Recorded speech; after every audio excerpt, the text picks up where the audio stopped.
We're told that love finds us when we're whole, that we must heal ourselves before we deserve another's heart, that our worth must be earned through perfection, through fertility, through the ability to shift into the wolves our ancestors promised we'd become. But when you're born broken in a world that worships strength, when your body refuses the transformation that defines your very humanity, you learn a far more dangerous truth. Some of us are only valued for what we can be discarded from. They call us omegas, not because we're cherished, but because we're expendable. I learned this lesson 3 times in my life. Once, when my wolf never came and my 18th birthday passed in shameful silence. Twice, when the mate bond snapped into place with a man who looked at me like I was a mistake the moon goddess made while drunk. And 3 times, when my own father offered me up as payment for a debt, like I was currency instead of his daughter. But the 4th lesson? That one I taught myself. It came on the coldest night of winter, when I found a dying wolf bleeding into the snow, and something inside my broken, wolfless body whispered, "Save him." Not because I'd be rewarded, not because anyone would care, but because I'd spent my entire life being treated like I was worthless, and I'd be damned if I'd let another creature feel that way even if it killed me. I carried that wolf 10 miles through a blizzard, and when he opened his eyes in my father's barn and shifted into a man, into a king, everything I thought I knew about power, about worth, about love itself, shattered like ice beneath my feet. This is not a story about a broken omega who got saved. This is a story about the moment I realized I was never the one who needed saving. Before we begin Dorothy and Davian's story, I want to share something special with you. If you love emotional shifter romances like this one, you'll want to check out this book titled Rejected by the Alpha, a glow-up revenge romance that's absolutely captivating. You can see the cover on your screen right now, and I've put the link in the description below. Now, let's dive into our story. Chapter 1, The Weight of Worthlessness. The tavern smelled like shame and wet fur. I'd grown used to that combination over the years, the acrid stench of alcohol mixing with the musk of shifters who'd spent the day running through winter forests, returning to their human forms with that satisfied exhaustion that came from being exactly what they were meant to be. I moved between the tables with my head down, my hands steady as I delivered plates of venison and mugs of ale to wolves who never quite looked at me. Not really. When you can't shift, you become invisible. A ghost haunting the edges of pack life.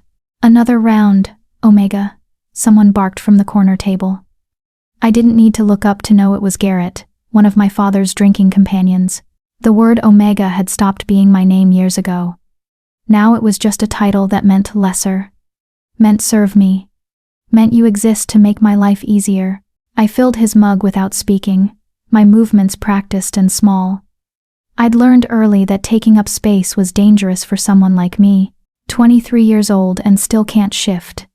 Garrett muttered to his companion, loud enough for me to hear, loud enough for everyone to hear. Roland must have done something terrible in a past life to deserve a daughter like that. My father's name in a stranger's mouth always felt like a slap.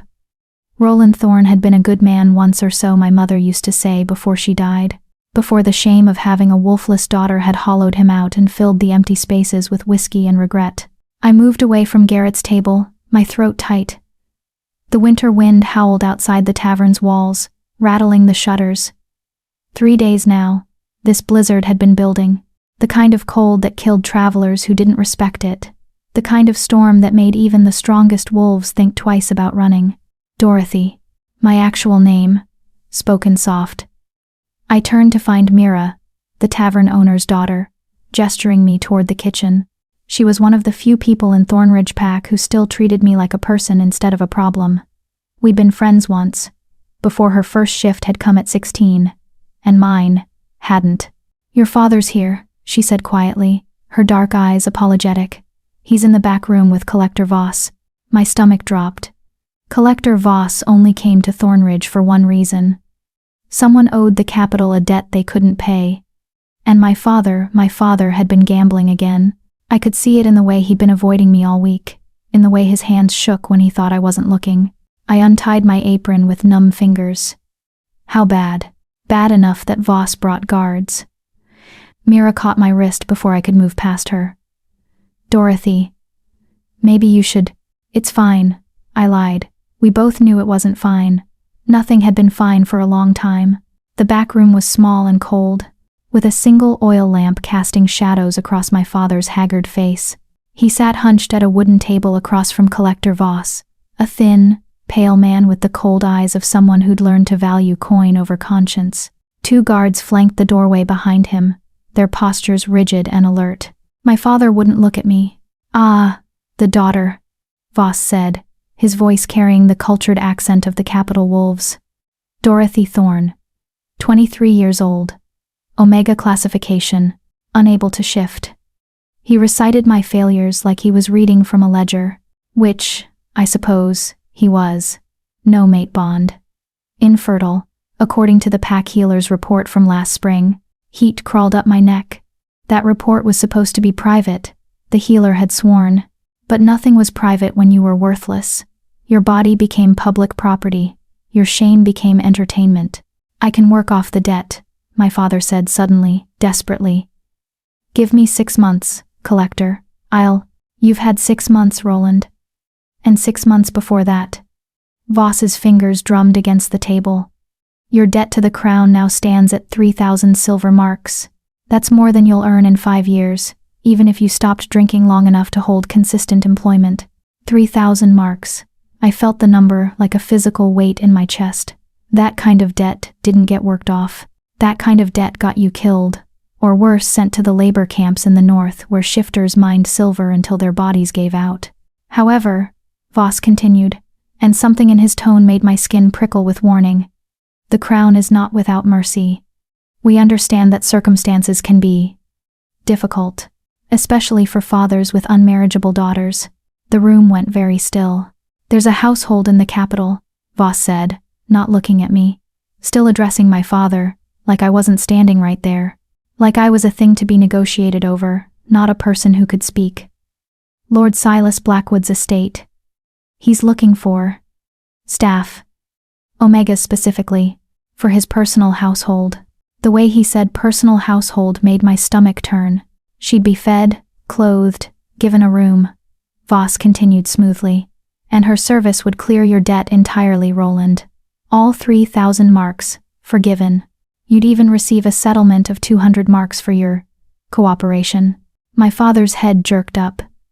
For one horrible moment, I saw hope flicker across his face. "No," I heard myself say. My voice sounded distant, like it belonged to someone else. "Father, no. You can't. It would be a 5-year contract," Voss said, still speaking to my father, still pretending I wasn't in the room. "Renewable if both parties agree. Lord Blackwood is a respected member of the capital's high society. She'd want for nothing, except freedom, except dignity, except any pretense that I was anything more than a body to be used."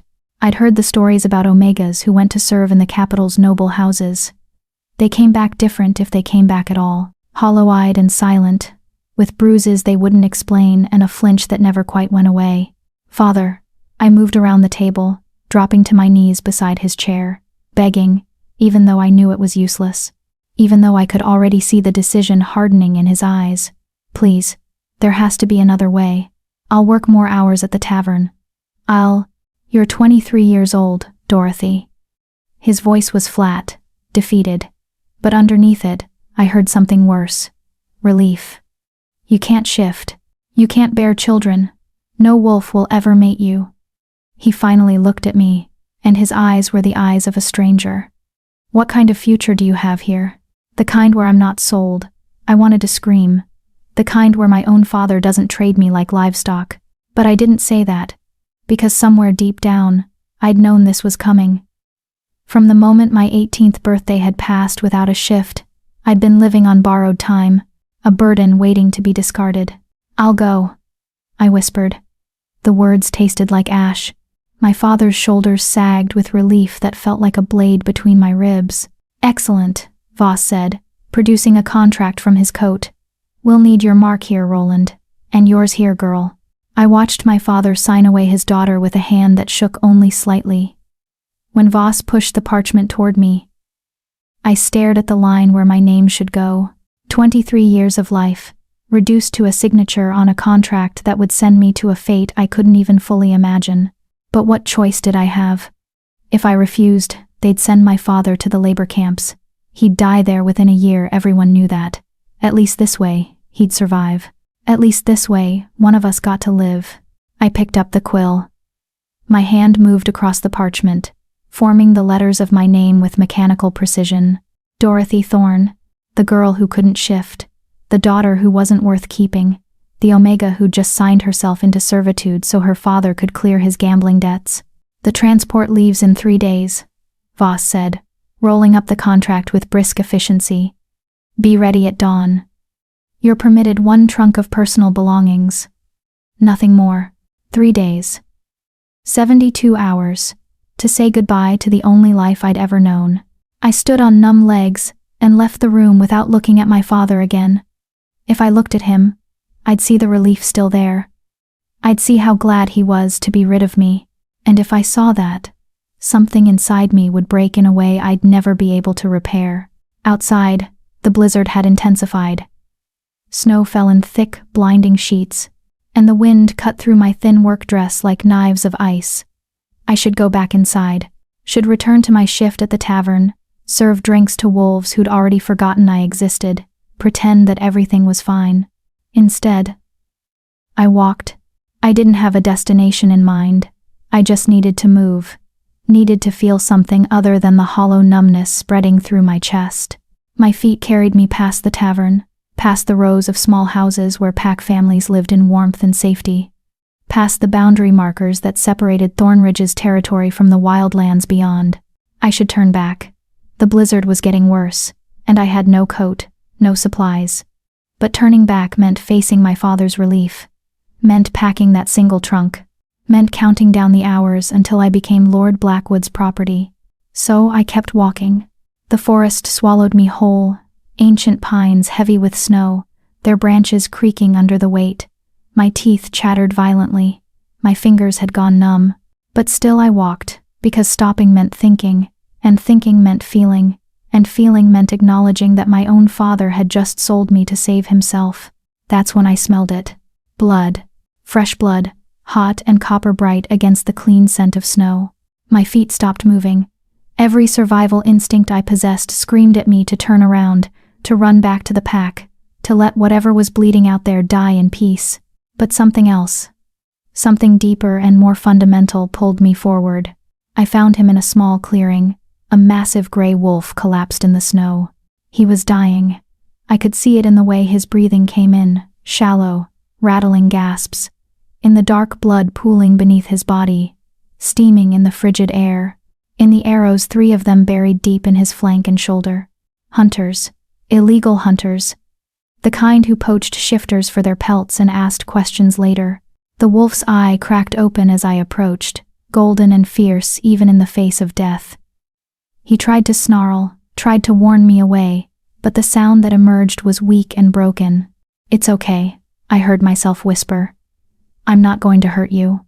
I should leave him, should let nature take its course. One less shifter in the world wouldn't change anything, and trying to save him would probably get me killed. But I was so tired of being worthless, so tired of being the kind of person who could be discarded without consequence. And maybe if I could save this one creature, if I could prove that my existence had value even without a wolf form, even without the ability to shift, maybe that would mean something. Maybe that would mean I wasn't completely useless. I stripped off my apron and pressed it against his worst wound, trying to staunch the bleeding. The wolf's eye fixed on me with something that looked almost like confusion, like he couldn't understand why a wolfless Omega would try to save him. I couldn't understand it either. I'm going to get you somewhere warm, I told him, my voice steadier than I felt. I'm going to save you, even if it killed me, even if no one ever knew, even if it changed nothing about the fate waiting for me in 3 days. I would save him, because I needed to prove to myself, to the moon goddess, to the universe that had made me broken, that I was worth more than the signature on Collector Voss's contract. I was worth at least this much. Chapter 2. The Weight of Worth. The wolf was dying faster than I could think. I knelt in the snow beside him, my apron already soaked through with blood that steamed in the frigid air, and tried to remember everything I'd ever learned about field medicine, which wasn't much. Pack healers didn't waste time training omegas who couldn't shift. Why bother teaching someone who'd never hunt, never fight, never be worth the resources it took to save them? But I'd watched. I'd always watched, hungry for any scrap of knowledge that might make me useful. Okay, I breathed, my hands shaking as I examined the arrows. Okay, think, Dorothy. 3 arrows, 1 in his shoulder, 2 in his flank. The shoulder wound was the worst I could see it.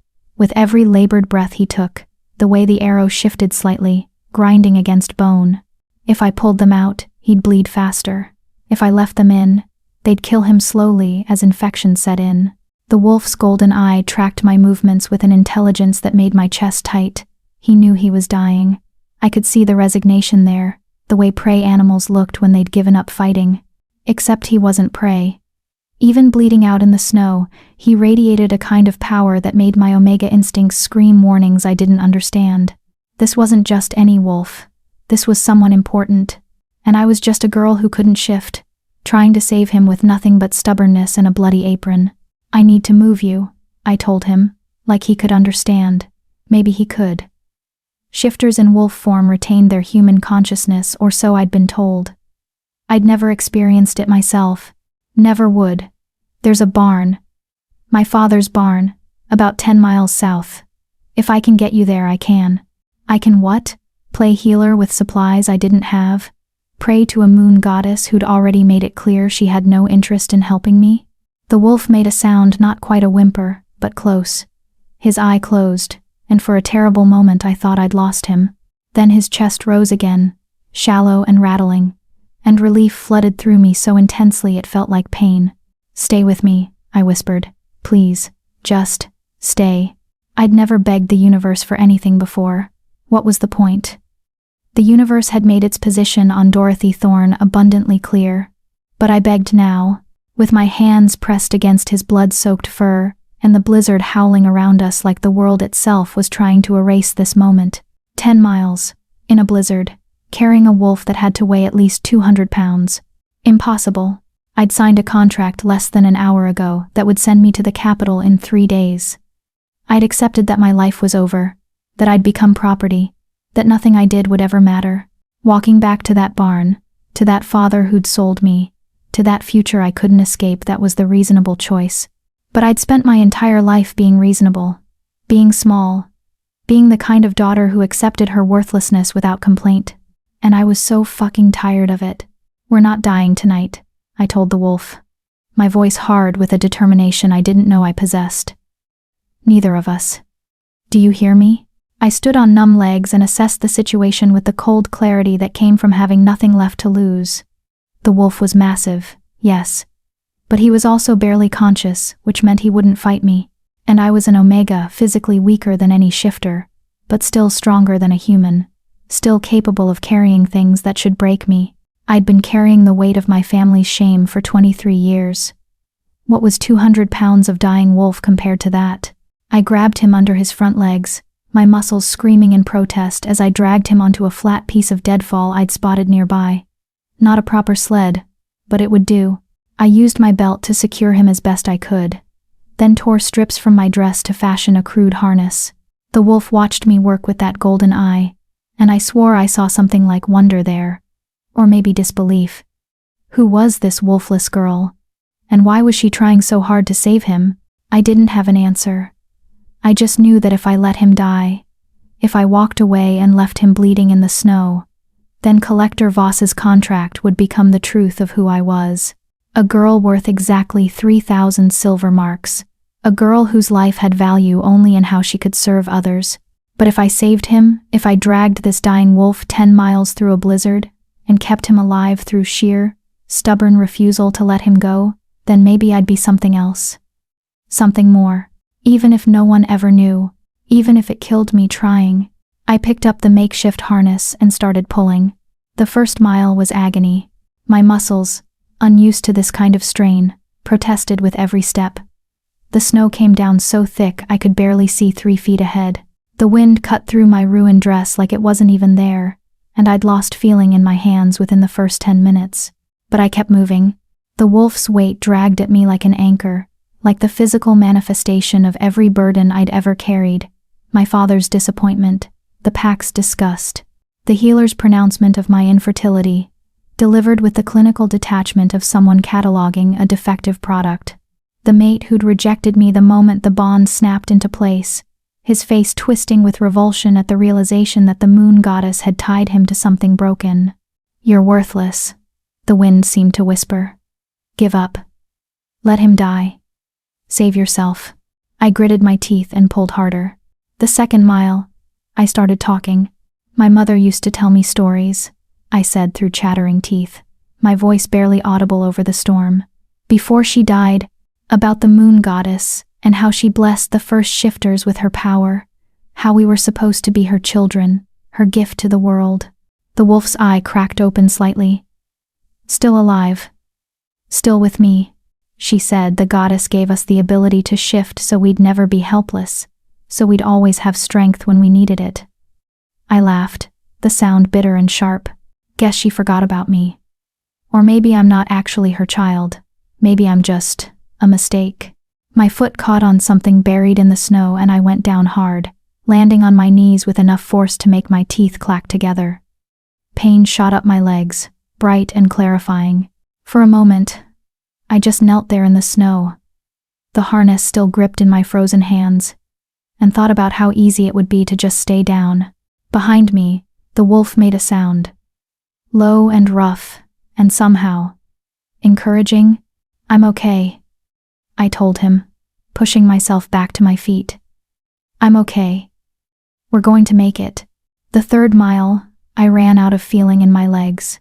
They moved beneath me like they belonged to someone else, mechanical and distant. My dress had frozen to my skin, the wet fabric turned to ice. I couldn't feel my face anymore, couldn't feel my hands where they gripped the harness. But I could feel my heartbeat, could feel my lungs burning with each breath, could feel that stubborn, furious determination that had kept me alive through 23 years of being unwanted. I thought about Lord Blackwood's estate, about the personal household Collector Voss had described with his cold, clinical voice, about the 5-year contract that would make me property, would strip away even the illusion of autonomy I'd clung to in Thornridge. 3 days. I had 3 days before that life began. But tonight I was going to save this wolf. Tonight I was going to prove that Dorothy Thorne, the worthless Omega who couldn't shift, was capable of something extraordinary, even if it was the last extraordinary thing I ever did. The 4th mile, I started to hallucinate. I saw my mother, her gentle face smiling at me through the snow. She'd been beautiful once, before the wasting sickness had hollowed her out, before my father had started drinking to forget he'd lost his mate, and been left with a daughter who'd never be able to replace her. "You're stronger than you know," my mother whispered, and I knew it was just delirium, just my dying brain trying to comfort itself, but I clung to the words anyway. "You've always been stronger." The 5th mile, I fell again. And again. And again. Each time, I got back up. Each time, I checked to make sure the wolf was still breathing. Each time, I pulled that harness tighter and kept moving. The 6th mile. I couldn't remember why I was doing this anymore. Couldn't remember where I was going. There was only the next step. And the next. And the next. The wolf's weight behind me. The storm around me. The stubborn, animal refusal to stop. The 7th mile. I started singing, an old lullaby my mother had taught me, about the moon goddess and her children. My voice was hoarse and cracked, barely audible over the wind. But I sang it anyway, over and over, the same verses, because I couldn't remember any others. Behind me, the wolf's breathing seemed to steady slightly. Or maybe I imagined it. Maybe I was just going mad from cold and exhaustion, and the certainty that I was going to die out here in the snow, my body found in spring by hunters who'd wonder what kind of fool Omega had tried to save a dying wolf. The 8th mile, I saw lights, distant and flickering, barely visible through the storm, but there, the barn, my father's barn, where I'd spent countless hours as a child, hiding from the other pack children who'd mocked my inability to shift, where I'd taught myself to read using books salvaged from the pack's meager library, where I'd dreamed of being someone else. Somewhere else. Someone worthy of the space she took up in the world. Fresh strength surged through me. Or maybe it was just desperation, the knowledge that if I stopped now, we'd both die within sight of safety. I pulled. The 9th mile felt like dying. My vision had narrowed to a tunnel, dark at the edges and closing in. Each breath felt like inhaling knives. My heart beat erratically in my chest, too fast and then too slow, struggling to keep me conscious. I couldn't feel anything anymore, not the cold, not the pain, not even the harness cutting into my shoulders. But I could see those lights, getting closer, growing brighter, just a little farther, just a little more. The 10th mile. I fell and couldn't get up. My legs simply stopped working. One moment I was moving forward, and the next I was face down in the snow, the harness still gripped in my frozen hands. I tried to push myself up, but my arms wouldn't support my weight. Tried to command my legs to move, but they ignored me. This was it, then. I'd gotten so close. Could see the barn maybe a quarter-mile away, its familiar shape outlined against the darkness. But close wasn't good enough. Close didn't save the wolf. Close didn't prove I was worth more than 3,000 silver marks. Behind me, I heard the wolf move.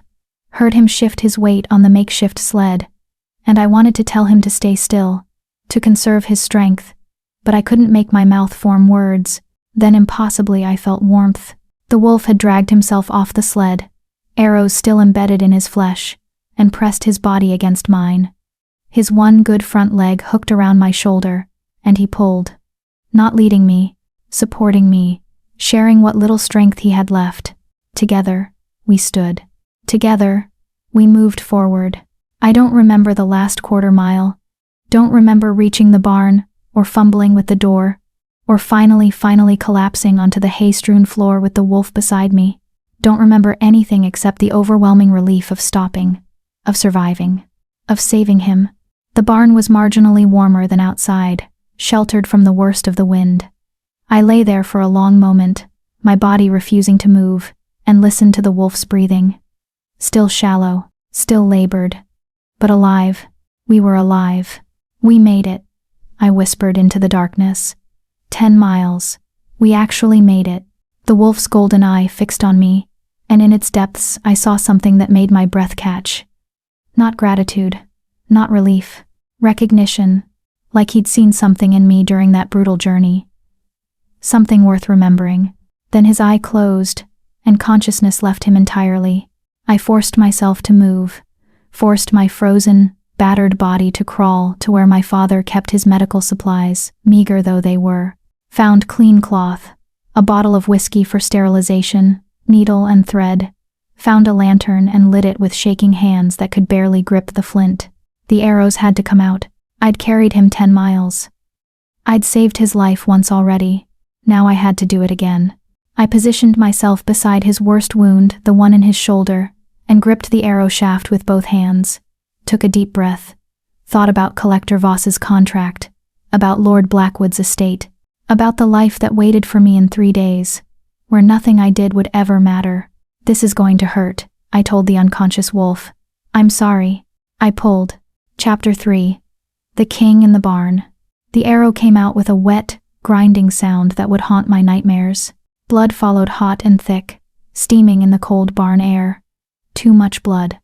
I pressed my makeshift bandages against the wound with hands that had gone beyond shaking into a steady, mechanical numbness. My brain had disconnected from my body somewhere around mile 7, and now I moved on pure instinct, on muscle memory from years of watching the pack healer work on injured hunters. The wolf didn't wake. Didn't even flinch. Either he was too far gone to feel pain anymore, or his body had finally surrendered to unconsciousness as a mercy. I hoped it was the latter. 1 down, I whispered, my voice raw from screaming into the blizzard for 10 miles. 2 more. The arrows in his flank were deeper, angled in a way that suggested the hunters had been shooting from above, probably perched in trees, waiting for prey to pass beneath. They'd gotten lucky with this wolf, or he'd gotten unlucky. 3 clean shots before he'd managed to escape. Most shifters would have died within minutes of wounds like these. The fact that he'd survived this long spoke to either incredible strength or sheer stubbornness. I understood stubbornness. I gripped the second arrow and pulled. This one came easier, the angle cleaner. More blood. But I was ready for it this time. Already pressing cloth against the wound before the worst of it could spill.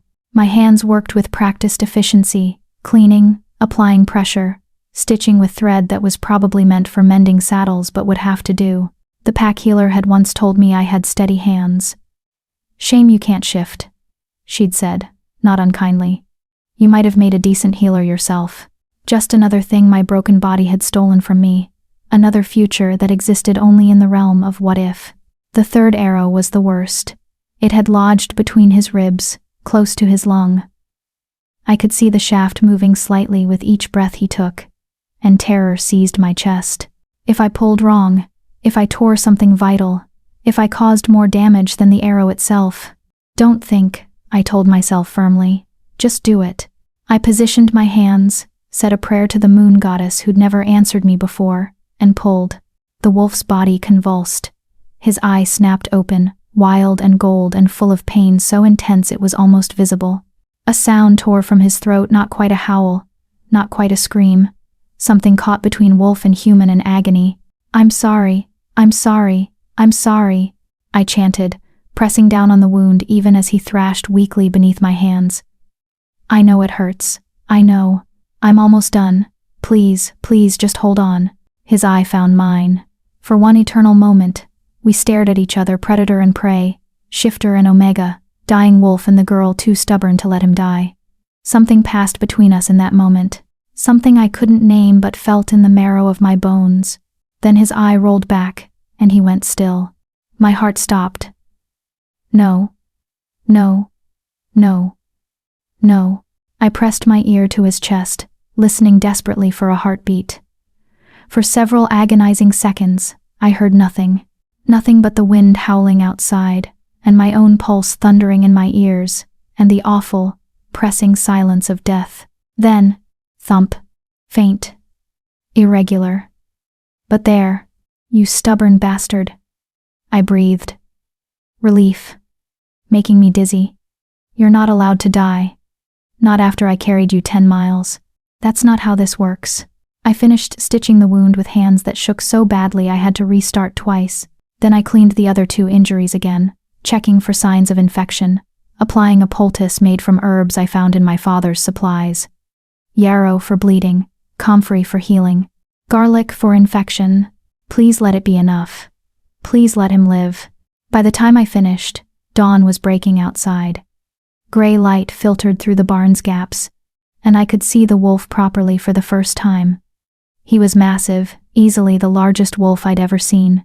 His fur was a deep gray, almost silver in places, with darker guard hairs along his spine. Even unconscious and wounded, he radiated power. This wasn't just any wolf. This was an alpha. Maybe even a... The barn door opened. I spun around, my body instinctively placing itself between the wolf and the intruder. My father stood in the doorway, his face haggard from a night of drinking, his eyes widening as he took in the scene. Me, covered in blood and half frozen. The enormous wolf lying on his barn floor. The 3 bloody arrows I'd left in a pile. "Dorothy." His voice was carefully flat. "What have you done?" I saved him. My chin lifted, defiant. He was dying. I couldn't just leave him. My father moved closer, and I saw his nostrils flare as he scented the wolf. His face went pale, then gray, then a sickly shade of green I'd never seen before. "Moon goddess," he breathed. "Dorothy, do you have any idea?"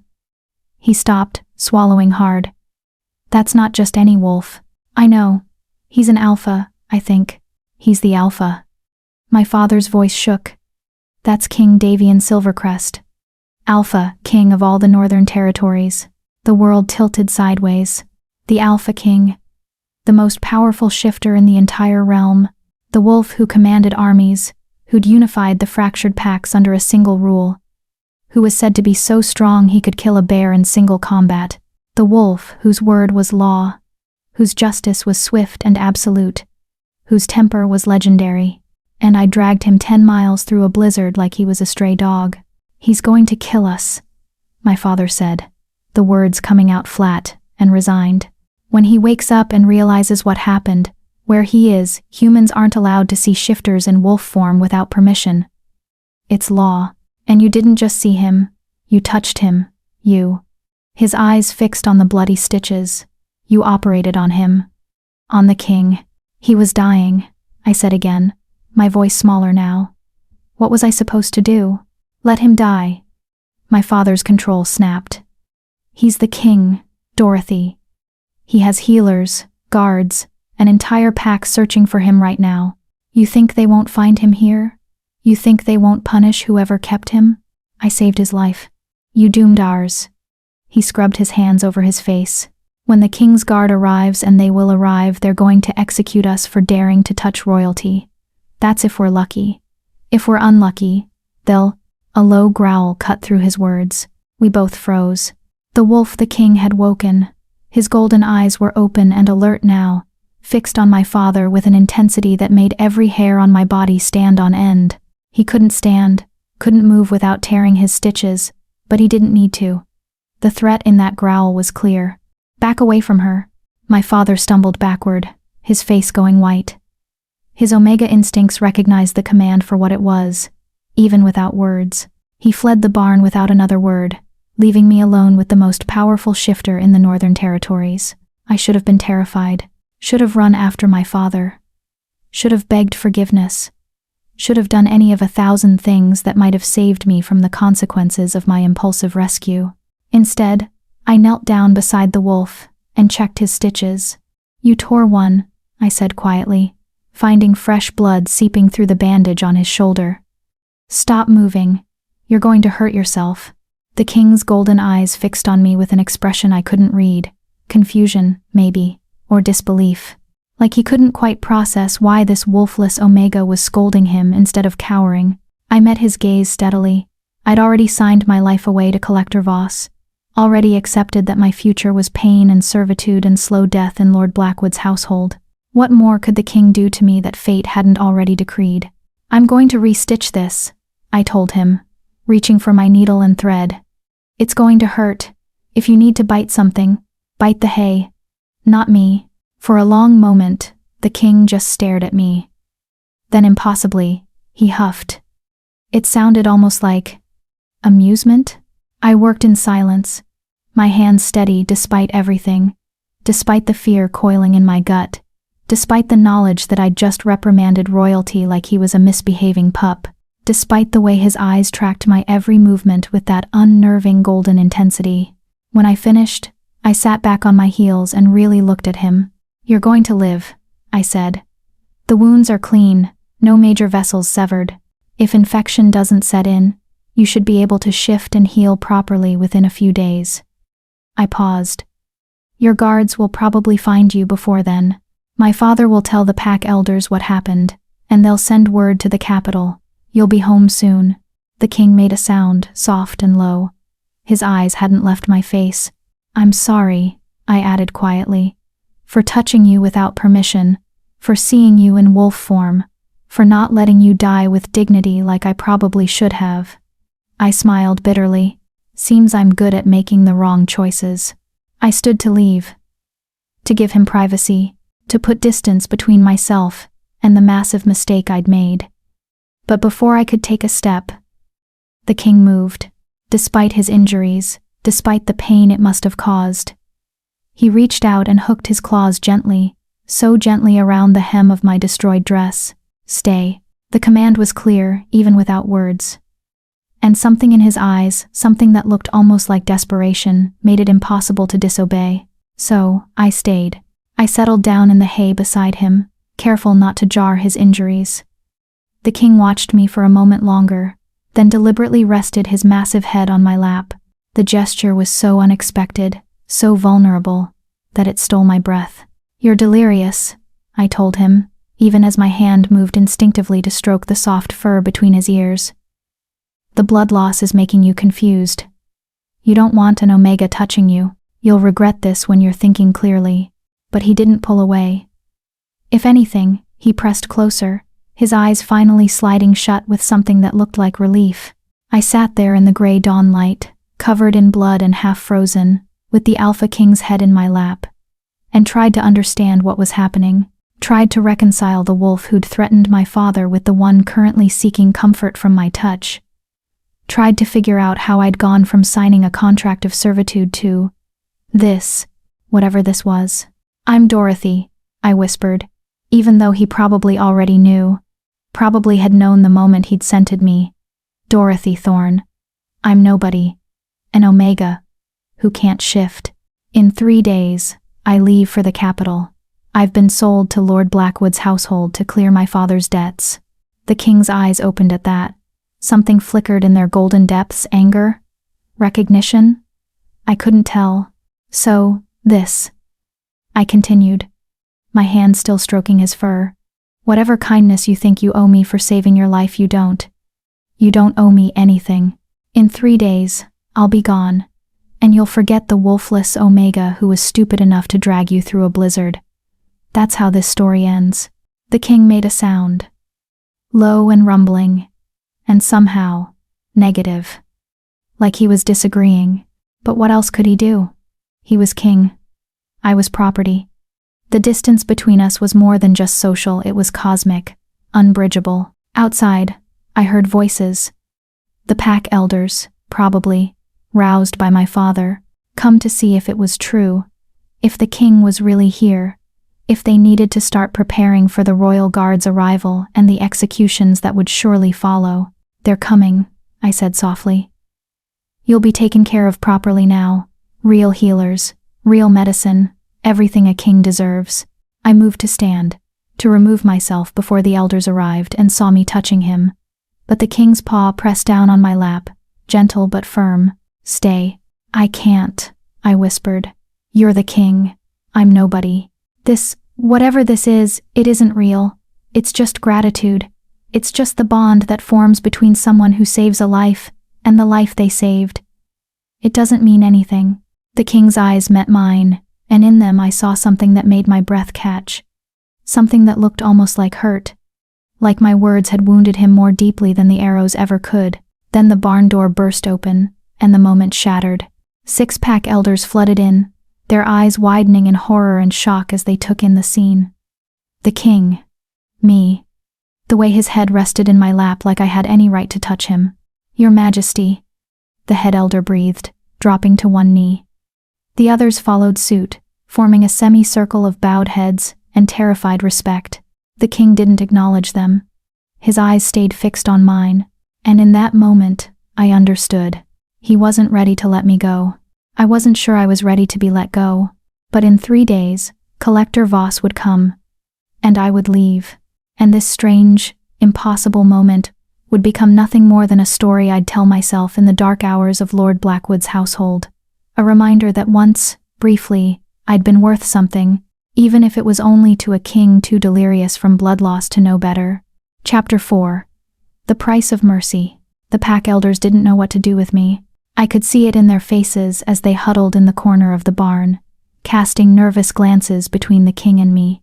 Protocol demanded they remove me immediately. An Omega had no business being in the presence of royalty, especially not touching him with such casual intimacy. But the king's paw still rested on my lap, and every time one of the elders took a step forward, a low growl would rumble from his chest. "Mine," that growl said. "Don't touch what's mine." Except I wasn't his. I was Lord Blackwood's. As of 3 days from now, I was my father's to sell, the pack's to discard, the universe's cosmic mistake. I wasn't anyone's to keep. "Your Majesty," Head Elder Frost tried again, his voice careful and respectful. "We've sent word to the capital.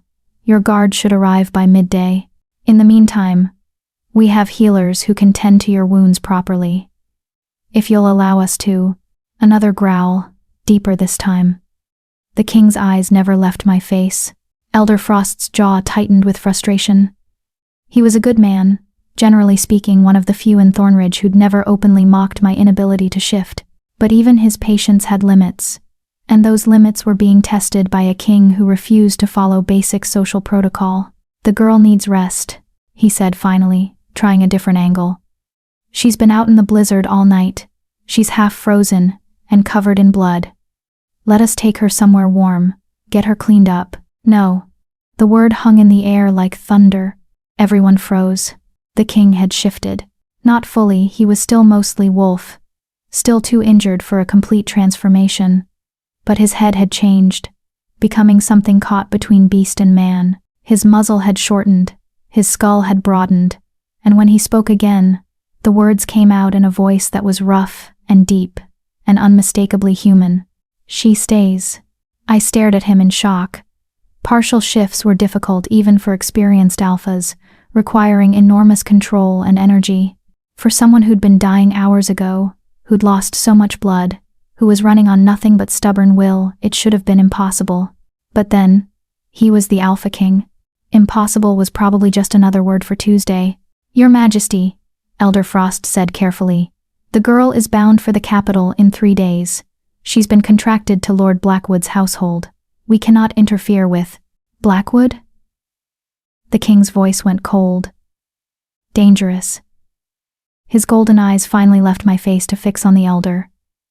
Silas Blackwood? Yes, Your Majesty. Her father owed a debt to the crown. The girl was offered in service to clear. No. That single word carried such weight, such absolute authority, that Elder Frost actually took a step back. The contract is void, the king continued, each word deliberate. Whatever debt Roland Thorne owes, I'm claiming it. The girl belongs to me now. The world tilted again, belonged to him, like I was property changing hands, like the contract with Lord Blackwood had simply been replaced with a different master, a different form of servitude. I should have been angry, should have protested, should have demanded some say in my own fate. But all I could think was, at least it's him. At least it was the wolf I'd saved. The king whose head still rested in my lap, whose eyes held something that looked almost like tenderness, protection. I didn't have a name for it, but it felt nothing like the cold, clinical transaction Collector Voss had described. Your Majesty, Elder Frost said, his voice strained. With respect, you cannot simply claim someone contracted to another. I'm the king. The words were quiet, but they carried the weight of absolute power. I can do whatever I want. The girl saved my life. That creates a debt far greater than any her father owes. She's under my protection now. Anyone who tries to touch her, take her, or harm her, will answer to me personally. The threat hung in the air, crystal clear. Elder Frost bowed his head in defeat. As you command, Your Majesty. The king's eyes returned to my face. In them, I saw a question he couldn't ask with the elders present. Is this what you want? I didn't know. I didn't know anything anymore except that the future I'd accepted Lord Blackwood's household. 5 years of being used and discarded had just been replaced with something else. Something unknown. Potentially just as dangerous, but somehow different. Thank you, I whispered, the words inadequate for the enormity of what he'd just done. The king's expression softened. His partially shifted head leaned heavier into my lap, and I realized with a start that the transformation had cost him. He was trembling slightly, his breathing more labored than before. You're hurting yourself, I said quietly, my healer's instincts overriding everything else. The shift is putting too much strain on your wounds. You need to. Worth it, he murmured. His eyes were starting to glaze slightly, exhaustion and blood loss finally catching up with him. Needed to protect you. My throat tightened.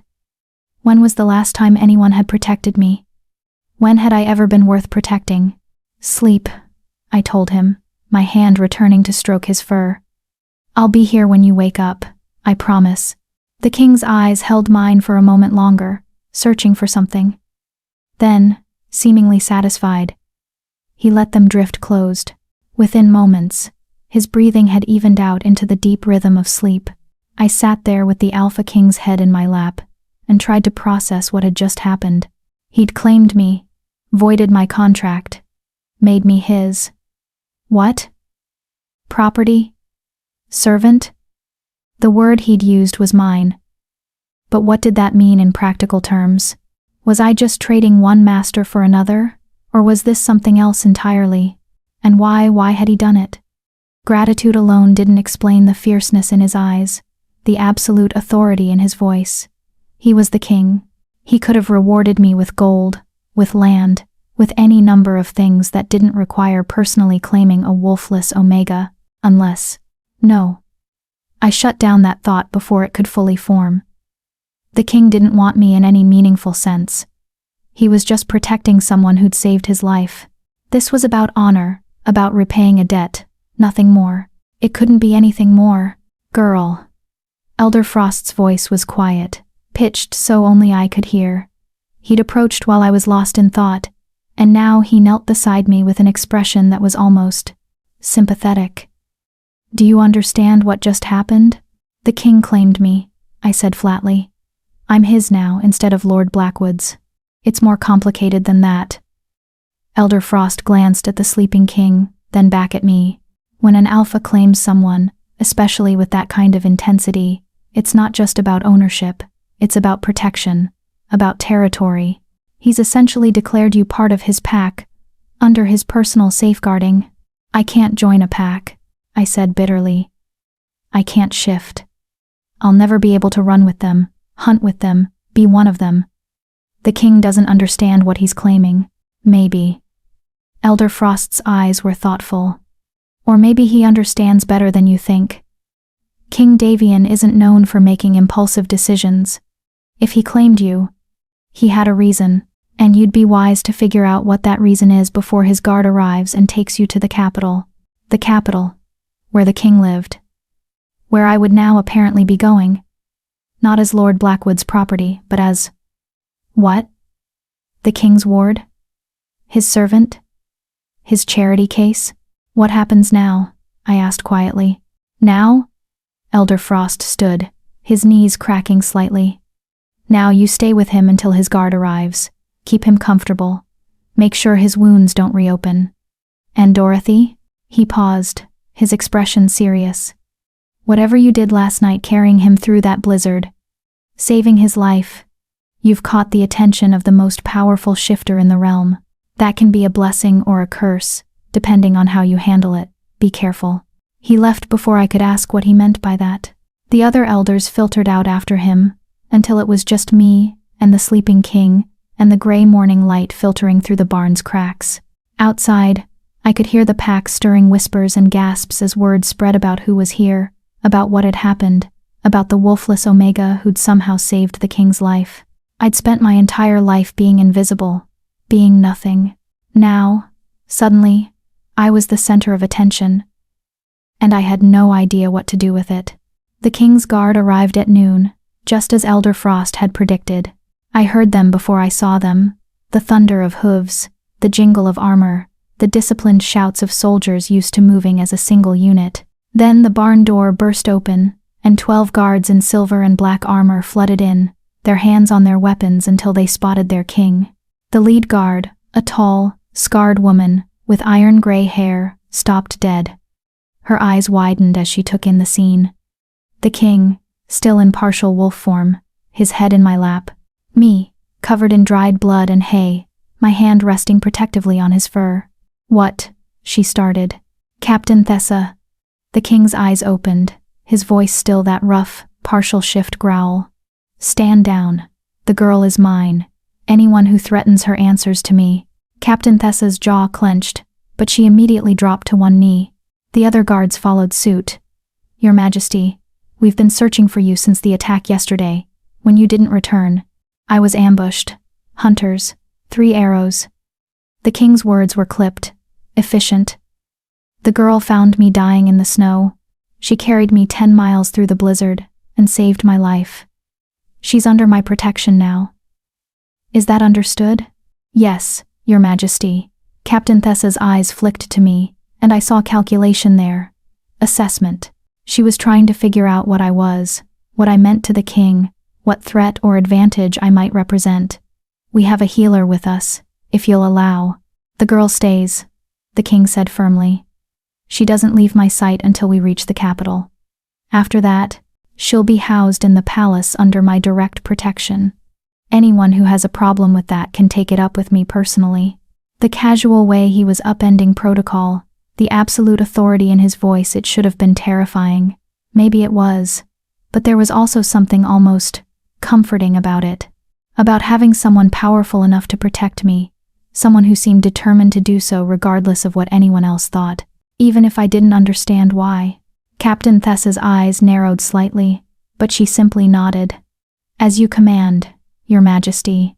We'll prepare for transport. The healers will stabilize you for the journey, and we should be able to reach the capital by nightfall if we leave within the hour. The capital, the palace. A world so far removed from Thornridge that it might as well be another realm entirely. I was really leaving. Not to Lord Blackwood's household, but to something else. Something unknown. Dorothy. The king's voice pulled me from my spiraling thoughts. He was looking at me with those intense golden eyes, and I saw concern there. Are you afraid? Was I? I searched my feelings, trying to untangle the mess of emotions churning in my chest. Fear, yes, but also relief. Hope, confusion, gratitude, a strange, fluttering sensation I didn't have a name for. I don't know, I admitted quietly. I don't know what I am anymore. The king's expression softened. You're safe. That's all you need to know right now. You're safe, and you're mine, and no one will hurt you. I promise. His promise. Like the answer to the riddle I'd never asked him. Like the answer to questions I didn't know how to form. Why? The word escaped before I could stop it. Why are you doing this? You're the king. You could reward me in 1,000 different ways that don't require claiming me. Why this? The king was quiet for a long moment. When he finally spoke, his voice was so soft I almost missed it. Because when I was dying in that snow, alone and in agony, you chose to save me. Not because I was the king. You didn't even know who I was. You saved me because you saw something worth saving. Because you have a heart that refuses to let things die, even when letting them die would be easier. Even when saving them might destroy you. He paused, his eyes never leaving mine. No one has ever looked at me like that. Like I was worth more than my crown. Like I was just a life, a creature deserving of mercy. His voice roughened with emotion. You gave me something I didn't know I was missing. And I'm not letting you go. Not to Blackwood. Not to anyone. You're mine now. Dorothy Thorne.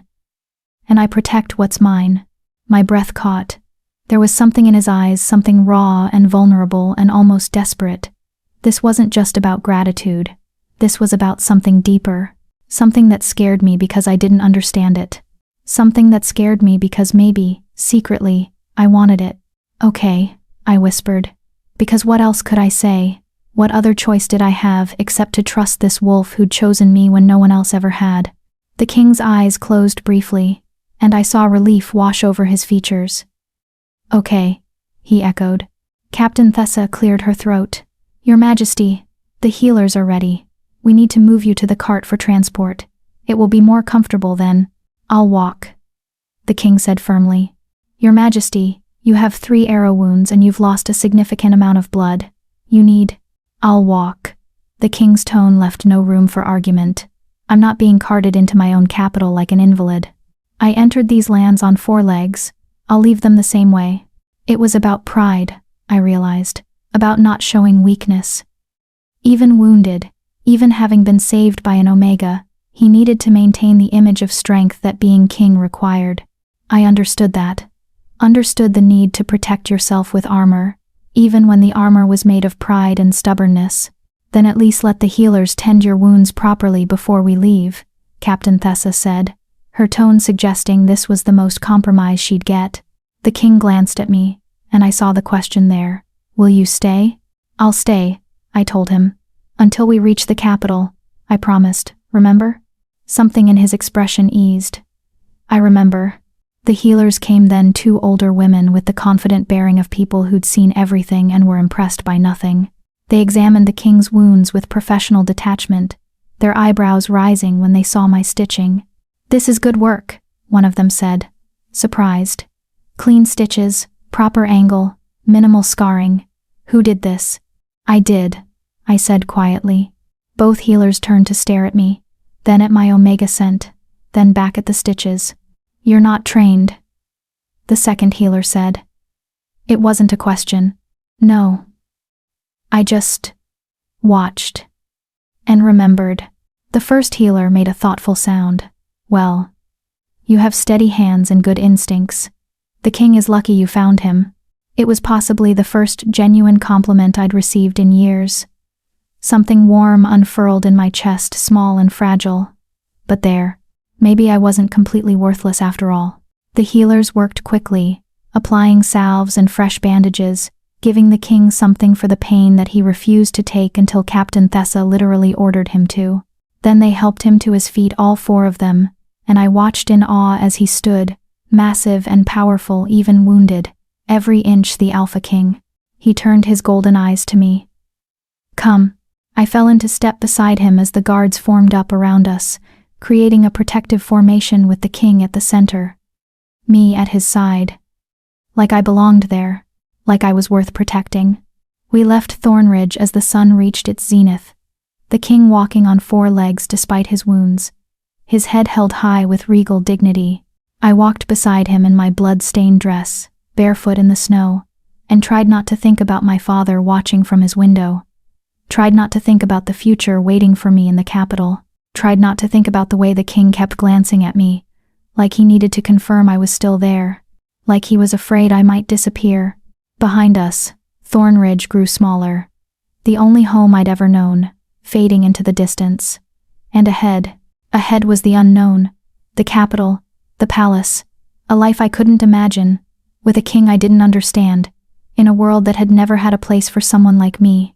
But as the king pressed closer to my side, his warmth bleeding into me through his fur, I thought, maybe that world could make a place. Maybe I was finally worth the space I took up. Maybe this was the beginning of something I'd spent my entire life not daring to hope for. Or maybe I was just fooling myself, and 3 days from now, I'd wake up and realize this was all just another kind of cage. Time would tell. Chapter 5. The capital was beautiful in the way poisonous things often are. We arrived as twilight painted the sky in shades of purple and gold, and my first glimpse of the city took my breath away. Thornridge was a collection of wooden buildings clustered around a single dirt road, practical, humble, built for survival rather than beauty. But the capital was something else entirely. White stone buildings rose 3 and 4 stories high, their walls carved with intricate designs that caught the fading light. Cobblestone streets wound between them like rivers, clean and well-maintained. Shops with glass windows displayed goods I'd never seen before, silk dresses, jeweled weapons, books with leather bindings that probably cost more than my father's entire debt. And everywhere, shifters moved with casual confidence, their expensive clothes and proud bearing, marking them as people who'd never known what it meant to be unwanted. At the city's heart, rising above everything else like a statement of absolute power, stood the palace. It was massive, impossibly massive. White marble walls gleamed in the dying light, punctuated by towers that seemed to pierce the sky itself. Gardens spread around it, in precise geometric patterns, even in winter maintaining a stark, austere beauty. And surrounding everything, a wall at least 20 feet high, patrolled by guards in the king's silver and black. This was where I would live now. In that palace, under the protection of a king I'd known for less than a day. The absurdity of it made me want to laugh. Or cry. I wasn't sure which. Impressive, isn't it? Captain Thessa had dropped back to walk beside me. The king was several paces ahead, flanked by his guards, his posture still regal despite the wounds I knew must be causing him agony. Most people have that expression their first time seeing it, like they can't quite believe it's real. It doesn't look real, I admitted quietly. It looks like something from the stories my mother used to tell me. Like a fairy tale. Fairy tales usually have happier endings than real life, Captain Thessa said, her tone dry. Then she glanced at me, her expression assessing. The king has never brought anyone back with him before. Never claimed anyone. In 15 years of service, I've never seen him show that kind of interest in another person. Quote, interest. The word made something flutter in my chest, something dangerous and foolish. He's just repaying a debt, I said firmly. I saved his life. He's protecting me, that's all. Captain Thessa made a non-committal sound. If you say so. What else could it be? The captain was quiet for a long moment. When she spoke, her voice was carefully neutral. The king is complicated. Powerful. Yes. Fair. Usually. But lonely. Being king means everyone wants something from you. Everyone sees the crown before they see the man. It makes trust nearly impossible. And you think he trusts me? The idea was laughable. He doesn't even know me. He doesn't even know me. He knows you saved his life when you had nothing to gain from it.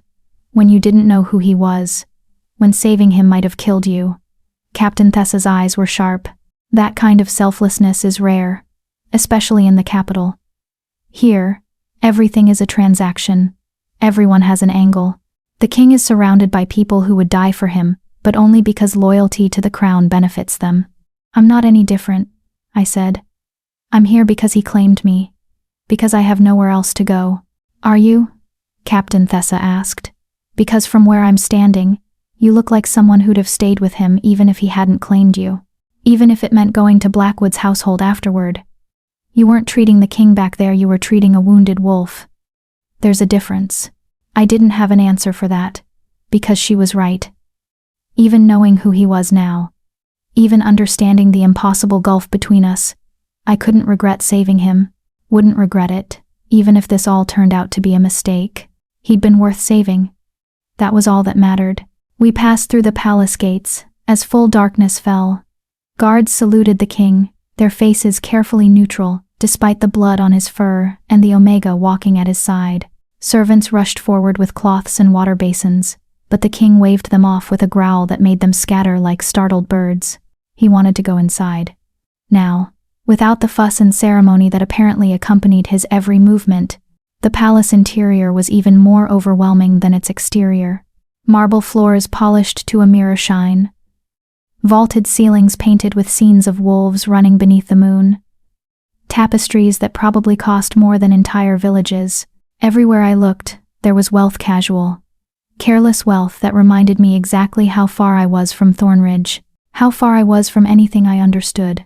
The king led us through corridors that seemed to go on forever, until finally we reached a set of enormous double doors carved with images of wolves. His chambers, I realized. The private quarters of the Alpha King.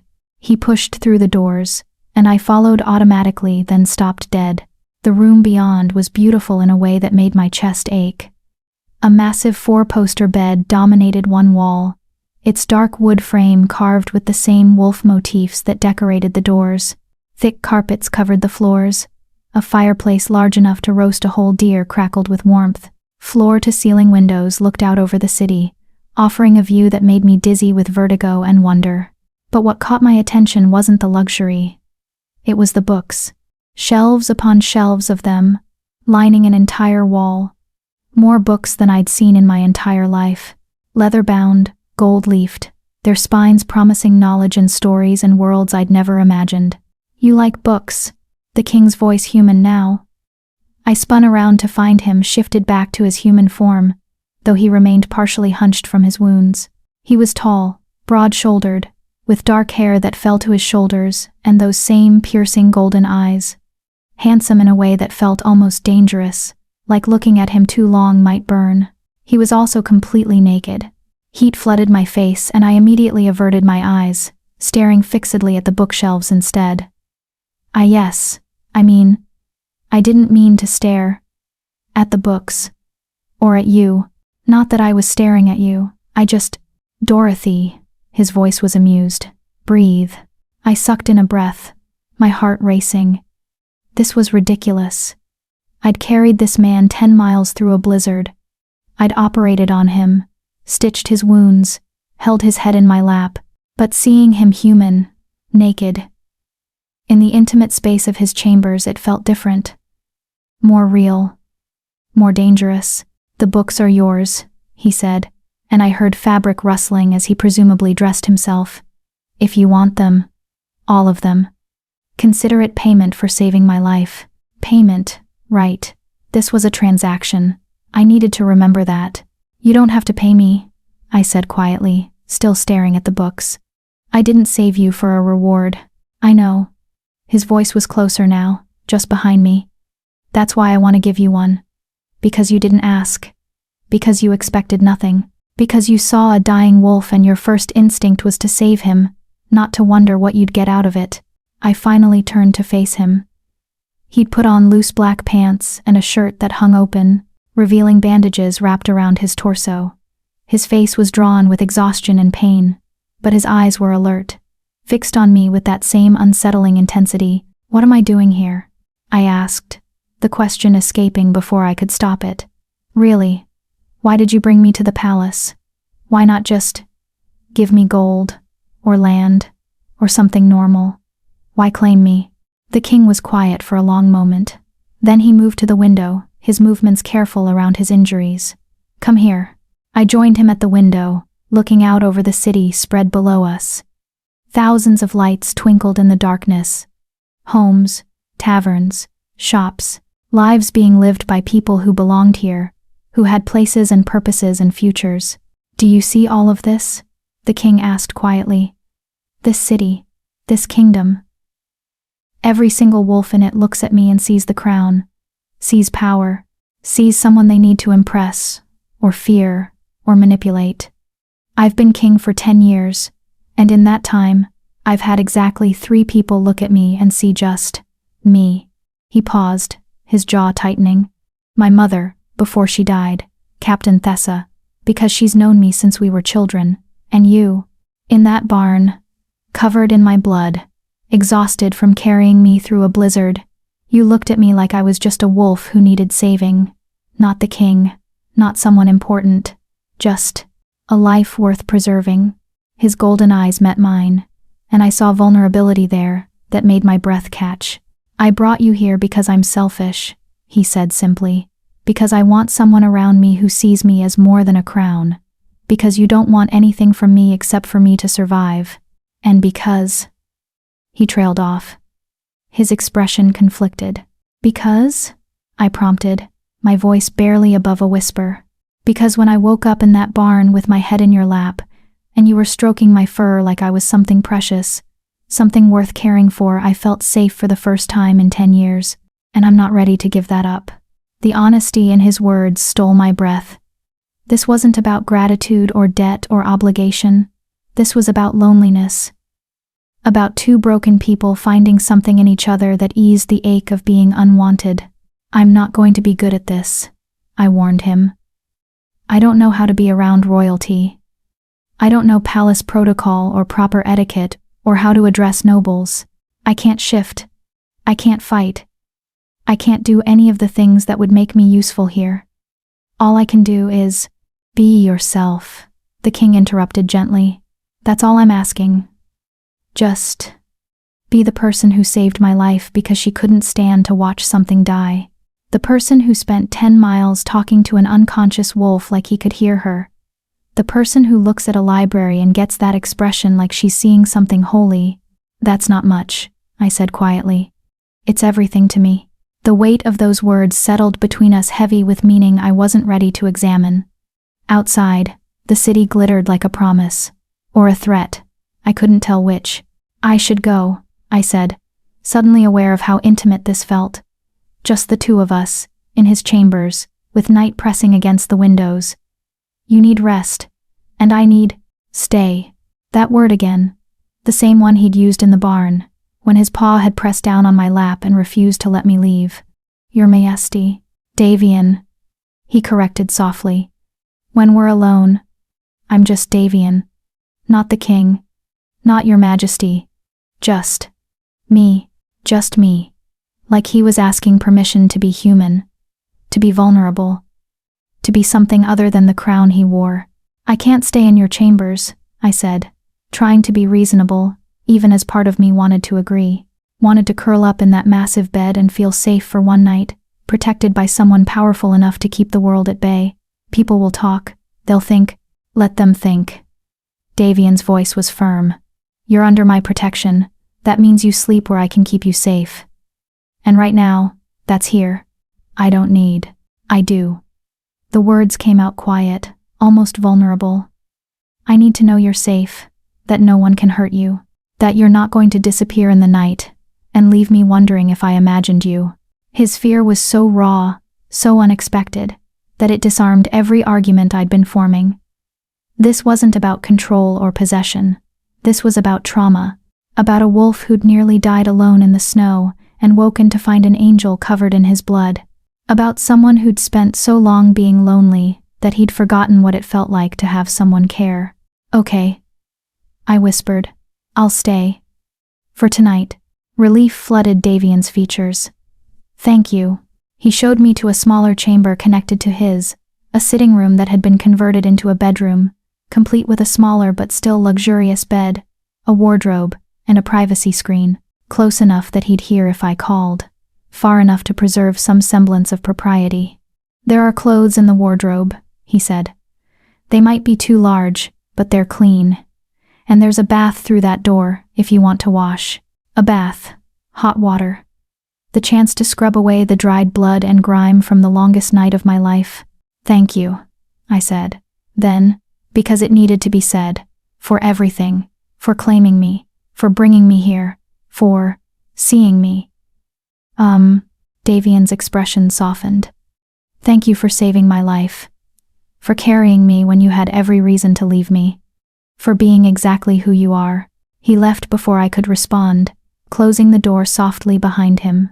I stood alone in the chamber in a palace, in the capital, wearing a blood-stained dress and trying to process everything that had happened in the last 24 hours.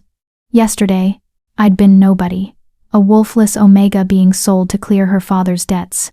Today, I was under the Alpha King's protection, living in his palace, being thanked for just existing. It didn't feel real. I moved to the bath, where servants had already prepared hot water, scented with lavender. I stripped off my ruined dress and sank into the warmth, hissing as the heat found every bruise and ache I'd accumulated during the journey. My muscles screamed in protest, remembering the 10 miles of dragging a dying wolf through a blizzard. But I'd done it. I'd saved him. And somehow, in doing so, I'd saved myself. I washed slowly, methodically, scrubbing away the physical evidence of the journey even as the memory of it burned itself into my mind. The weight of the harness cutting into my shoulders, the endless white of the blizzard. The moment when the king had dragged himself to my side and helped me stand when I couldn't do it alone.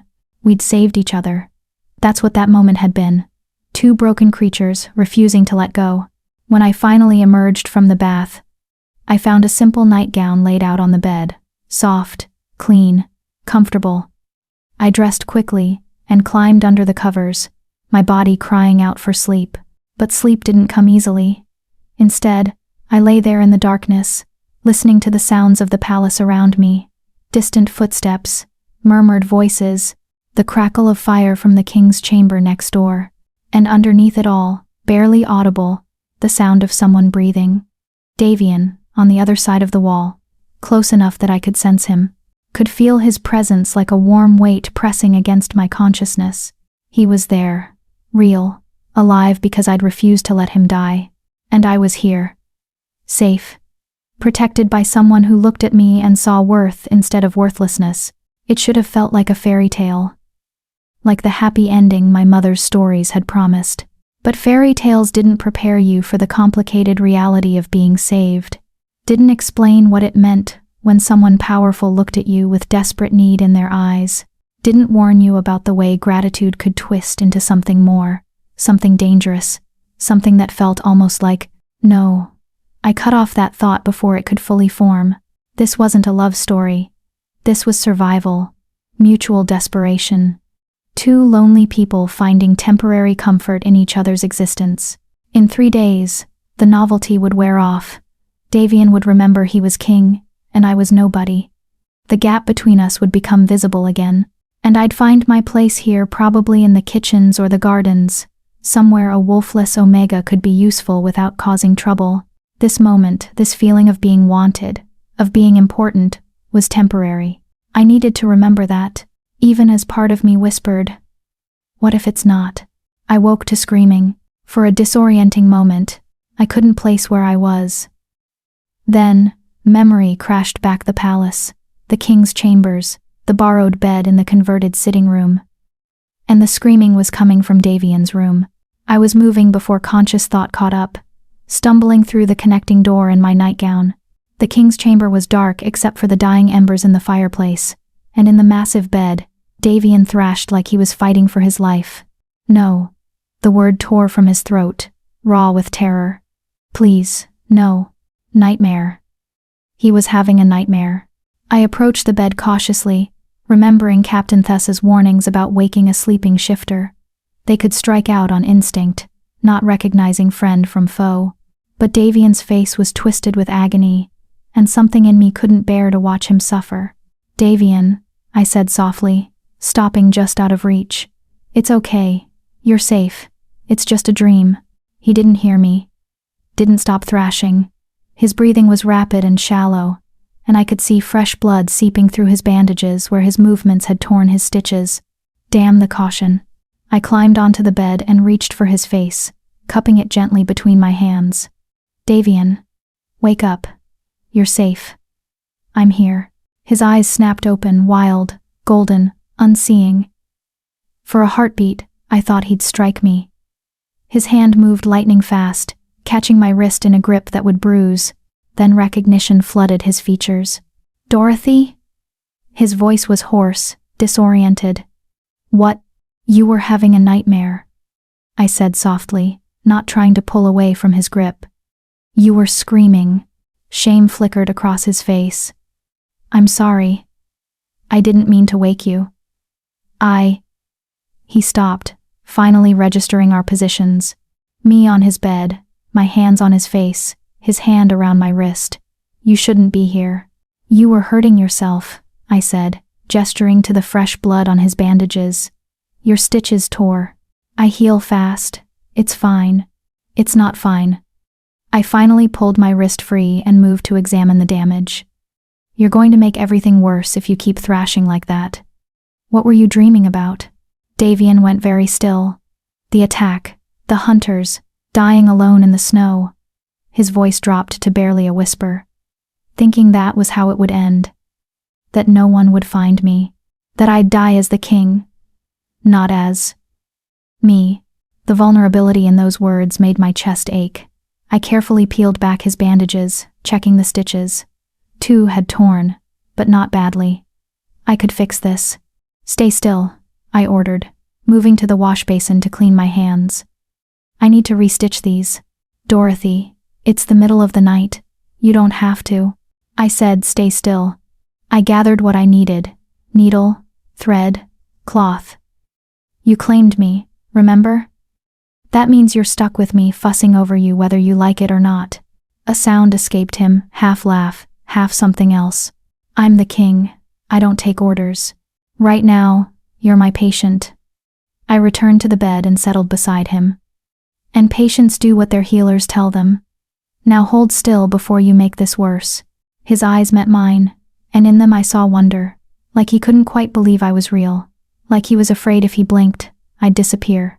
I worked in silence, my hands steady, despite the intimacy of the situation. Despite the way my nightgown had ridden up, revealing too much leg, despite the fact that I was on the Alpha King's bed, in his private chambers, at night, alone. This should have been terrifying, should have made every warning bell in my head scream. Instead, it felt right, like this was where I was supposed to be. Done, I said finally, tying off the last stitch. Try not to tear these again. I'm running out of thread. Davian caught my hand before I could move away. His grip was gentle now, asking rather than demanding. Stay. Davian. Please. The word came out broken. Just, until I fall asleep. I don't want to be alone with the nightmares. I should say no. Should return to my borrowed bed, and maintain whatever boundaries still existed between us. Should remember that he was king, and I was nobody, and this couldn't end well. But his hand was warm around mine, and his eyes held that same desperate loneliness I saw in my own reflection every morning, and I was so tired of being the person who did what she should instead of what she wanted. Okay, I whispered. Until you fall asleep. I settled beside him, careful not to jar his injuries. Davian's hand stayed in mine, his thumb tracing absent patterns across my knuckles. Neither of us spoke. We just lay there in the darkness. Two broken people finding comfort in not being alone. His breathing gradually evened out. His grip on my hand relaxed. And finally, he slept peaceful this time, without the nightmares. I should leave. Should go back to my room now that he'd fallen asleep. Instead, I stayed. My eyes drifted closed, and in the warmth of the king's chambers, with his hand still holding mine, I fell asleep, feeling something I'd never felt before. Safe. Wanted. Home. Chapter 6. The Truth Between Us. I woke to sunlight streaming through unfamiliar windows, and the immediate mortifying realization that I was still in the king's bed. Not just in his bed curled against his side, my head resting on his chest, his arm wrapped protectively around me like I belonged there. Our legs were tangled together beneath silk sheets, and I could feel the steady rhythm of his heartbeat beneath my cheek, the rise and fall of his breathing. This was bad. This was so bad.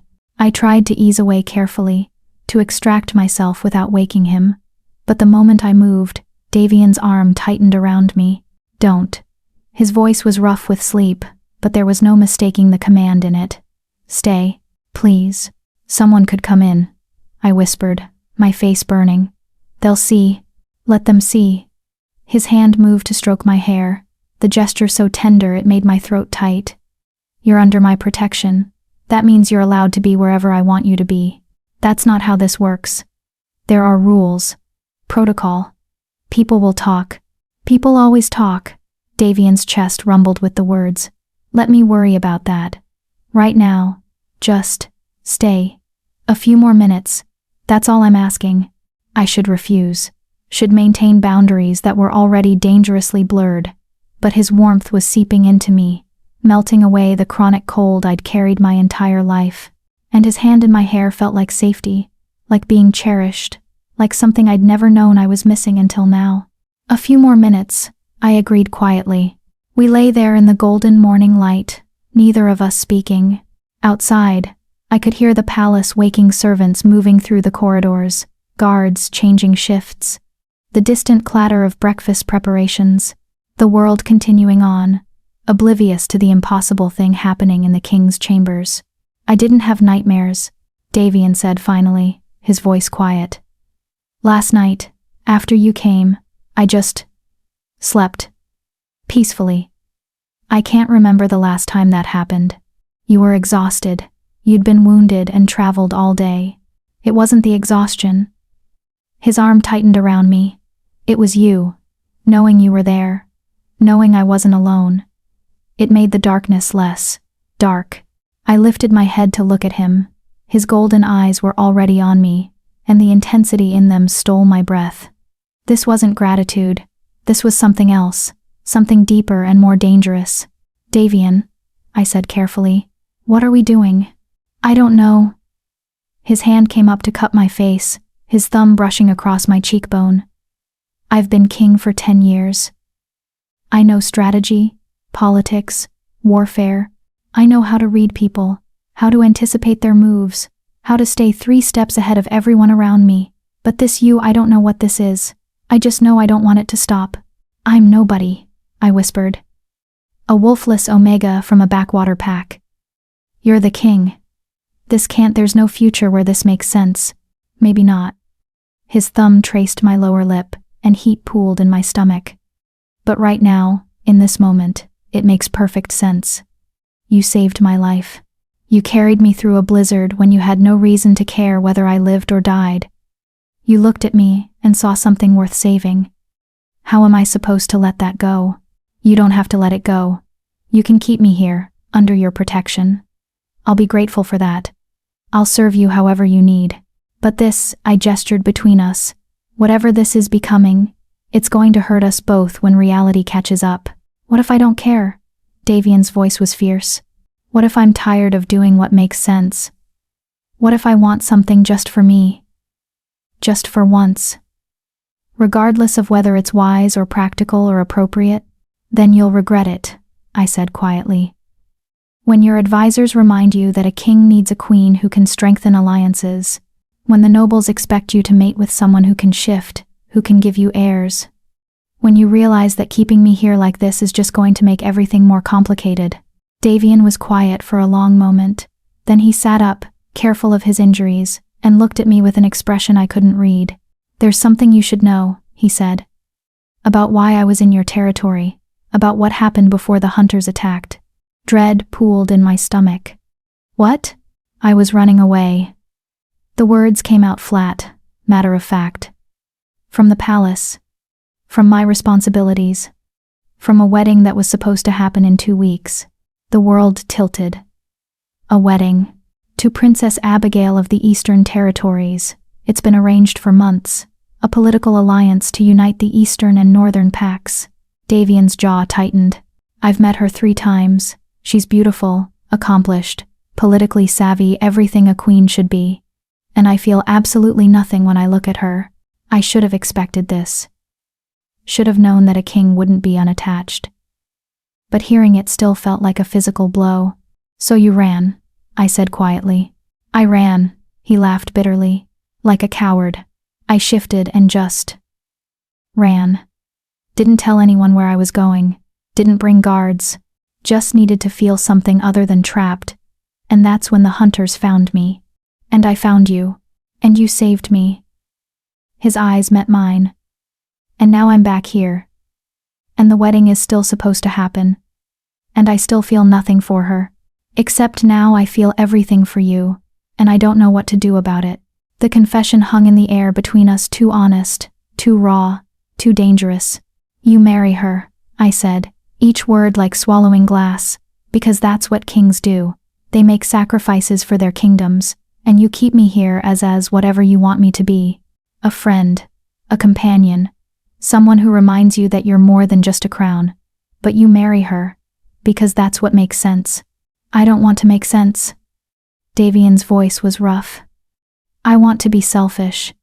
I want to claim you properly. Want to make you mine in every way that matters. Want to wake up every morning with you in my arms, and not care what anyone thinks about it. You can't." My throat was tight with tears I refused to shed. "You're the king. You don't get to be selfish." Then what was the point? The anguish in his voice made my chest ache. What was the point of surviving, of being saved, if I just go back to being trapped? If I marry someone I don't love, and spend the rest of my life wondering what could have been? I didn't have an answer. Because he was right, it wasn't fair. None of this was fair, but fairness didn't change reality. A sharp knock on the door made us both jump. "Your Majesty," Captain Thessa's voice, brisk and professional. "The council is requesting your presence. They've heard about your return, and they have questions." "About me," she meant. They had questions about me. Davian's expression hardened. "Tell them I'll attend after I've bathed and eaten. And Captain, the girl stays in my chambers. Anyone who has a problem with that can take it up with me directly." A pause. Then, "As you command, Your Majesty." Her footsteps retreated down the corridor. "You should go to them," I said quietly. "Answer their questions. Do what you need to do as king. I'll stay here. Out of the way. I don't want you out of the way." Davian's hand found mine again, gripping it like a lifeline. "I want you beside me. Always." "That's not possible." "Why not?" "Because I'm nobody." The words burst out of me, all the frustration and fear and confusion boiling over. "Because I can't shift, can't fight, can't do anything that would make me a suitable companion for a king. Because you're supposed to marry a princess, not keep a broken Omega in your chambers like some kind of—" Davian kissed me. It was sudden and desperate, and absolutely should not have been happening. His hand slid into my hair, tilting my head back, and his mouth claimed mine with a hunger that made every rational thought evaporate. I should push him away, should maintain the last shreds of propriety, should remember all the reasons this was impossible. Instead, I kissed him back, my hands fisted in his shirt, pulling him closer even as some distant part of my brain screamed that this was madness. He tasted like mourning and desperation, and something wild that called to a part of me I didn't know existed. His kiss was demanding, claiming, saying everything words couldn't. "Mine. You're mine. I don't care what makes sense." When we finally broke apart, we were both breathing hard. Davian's forehead rested against mine, his eyes closed, his hands still buried in my hair. "Tell me you didn't feel that," he whispered. "Tell me I'm imagining this connection between us. Tell me you don't feel it too, and I'll let you go. I'll marry Abigail and keep you here as a companion and never touch you again. But you have to tell me truthfully, do you feel nothing for me? I should lie. Should protect us both from the inevitable heartbreak. Should say the words that would make this easier. But I'd spent my entire life being what other people needed. Being small, being convenient, being forgettable. And I was so tired of lying. I feel everything," I whispered. "And it terrifies me." Davian's eyes opened, blazing with something fierce and triumphant. "Then we find a way. I don't know how yet, but we find a way to make this work. Because I'm not losing you. I can't. The council can wait." He stood, pulling me with him. "First, we eat. Then we bathe. Then I'll deal with whatever political nightmare is waiting for me. But you stay with me through all of it. Understood?" It wasn't really a question, but I nodded anyway, because some part of me, the part that had dragged him 10 miles through a blizzard, understood stubbornness when she met it. The council chamber was exactly as intimidating as I'd imagined. A massive oval table dominated the room, surrounded by high-backed chairs where the realm's most powerful shifters sat. They turned as one when Davian entered with me at his side, dressed in borrowed clothes that were too fine for someone like me. My hand firmly clasped in his. The silence was deafening. "Your Majesty." An elderly man at the head of the table stood, his silver hair and formal bearing marking him as someone important. "We're relieved to see you alive. When you disappeared, I needed to clear my head." Davian interrupted smoothly, his tone allowing no argument. "I went for a run. I was attacked by hunters. This woman, Dorothy Thorne, saved my life at great personal risk. She carried me 10 miles through a blizzard and treated my wounds when anyone else would have left me to die. She is under my direct protection now, and I expect all of you to treat her with the respect that deserves." The council members exchanged glances. I could feel their assessment, their judgment, their barely concealed disdain. An Omega, a wolfless one, at that, sitting at the king's side like she belonged there. "Of course, Your Majesty," the silver-haired man said carefully. "We're grateful to Miss Thorne for her action service. However, there are matters we must discuss. Regarding your upcoming nuptials, cancel them." The room went absolutely still. "Your Majesty?" The silver-haired man's face had gone pale. "Surely you don't mean—" "I mean exactly what I said." Davian's voice was hard as iron. "Send word to Princess Abigail. Apologize for the inconvenience. Offer whatever political concessions necessary to maintain the alliance. But the wedding is cancelled." "You can't simply cancel a royal wedding." A woman across the table stood, her face flushed with anger. "We've spent months negotiating this alliance. The treaties are signed. The invitations have been sent. You cannot simply—" "I'm the king," Davian said quietly. "I can do whatever I want. Not when it comes to destabilizing the realm." The woman's voice rose. "This wedding isn't just about you. It's about uniting territories, strengthening our borders, ensuring peace. Your personal feelings are irrelevant." "My personal feelings," Davian said, his voice dropping to something dangerous, "are that I will not marry someone I don't love, and I will not sentence myself to a lifetime of misery just to make your political maneuvers easier." "So you'd throw away peace for what? An Omega?" The woman's eyes flicked to me with undisguised contempt. "One who can't even shift? Who has nothing to offer but—" "Finish that sentence," Davian said softly. "And you'll find yourself removed from this council. Permanently." The woman's mouth snapped shut, but her eyes still blazed with fury. The silver-haired man held up his hands. "Your Majesty, please. We understand you're grateful to Miss Thorne. We all are. But gratitude is not a foundation for kingdom policy. If you cancel this wedding, the Eastern Territories may see it as an insult. They might. Then I'll deal with the consequences," Davian said firmly. "But I will not marry Abigail. That's final." "And what will you do instead?" Another council member spoke up, a younger man with cold, calculating eyes. "Surely you don't intend to—" His gaze flicked to me, and disgust flickered across his face. You can't seriously be considering making her. Careful, Davian warned. The young man pressed on anyway. She can't shift, Your Majesty. She can't bear children. She has no political connections, no skills that would benefit the realm. What exactly do you think she can offer as everything? Davian's hand tightened around mine. She offers everything that matters. Loyalty. Courage. The ability to see me as more than a crown. And that's worth more than all your political alliances combined. The council erupted into chaos. Voices overlapped, arguing, protesting, some begging Davian to reconsider. I sat frozen in my chair, drowning in their words, in their contempt, in the crushing weight of being utterly out of my depth. They were right. I had nothing to offer. I was nothing, a wolfless omega who'd gotten lucky saving the king's life. What was Davian thinking? Defending me like this?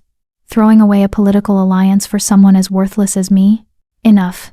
Davian's voice cut through the chaos like a blade. Power radiated from him, not just authority, but something primal. Alpha dominance that made every wolf in the room fall silent instinctively. I understand your concerns, he said, his tone calm but unyielding. And I appreciate that you have the realm's best interests at heart. But my decision is made. The wedding to Princess Abigail is cancelled. I will send formal notification and offer appropriate concessions. And Dorothy Thorne remains under my protection. Those are not up for debate, Your Majesty. However, Davian continued, I will make you a promise. I will not make any permanent decisions regarding Miss Thorne until sufficient time has passed. I will consider the realm's needs. I will be thoughtful about the future. But I will not marry someone I don't love. And I will not cast out the woman who saved my life. That's the best compromise you're getting. The council members exchanged glances. It wasn't what they wanted, but it was something. A concession that suggested Davian was willing to be reasonable, even if he was being stubborn. The silver-haired man sighed. Very well, Your Majesty, we will adapt. But please, consider carefully.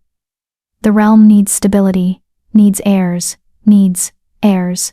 I know what it needs, Davian said quietly. Give me time to figure out how to provide it. The meeting continued for another hour. Discussions about the hunters who'd attacked Davian, about border security, about trade agreements, and territorial disputes. I sat silently through all of it, hyper-aware of every contemptuous glance, every whispered comment, every reminder that I didn't belong here. When it finally ended, Davian led me back to his chambers in silence. The moment the door closed behind us, he pulled me into his arms, burying his face in my hair. I'm sorry, he whispered. I should have prepared you for that. Should have warned you how they'd react. They're right, I said, my voice muffled against his chest. I don't have anything to offer. I'm nobody. Stop saying that. Davian pulled back, his hands framing my face. You're not nobody. You're the woman who saved my life, who carried me through a blizzard, who looks at me and sees me, not the crown. That's everything, Dorothy. Everything. It's not enough for a king. Then maybe I don't want to be king. The words hung between us, impossible, reckless, terrifying. You don't mean that, I whispered. Don't I? His eyes blazed.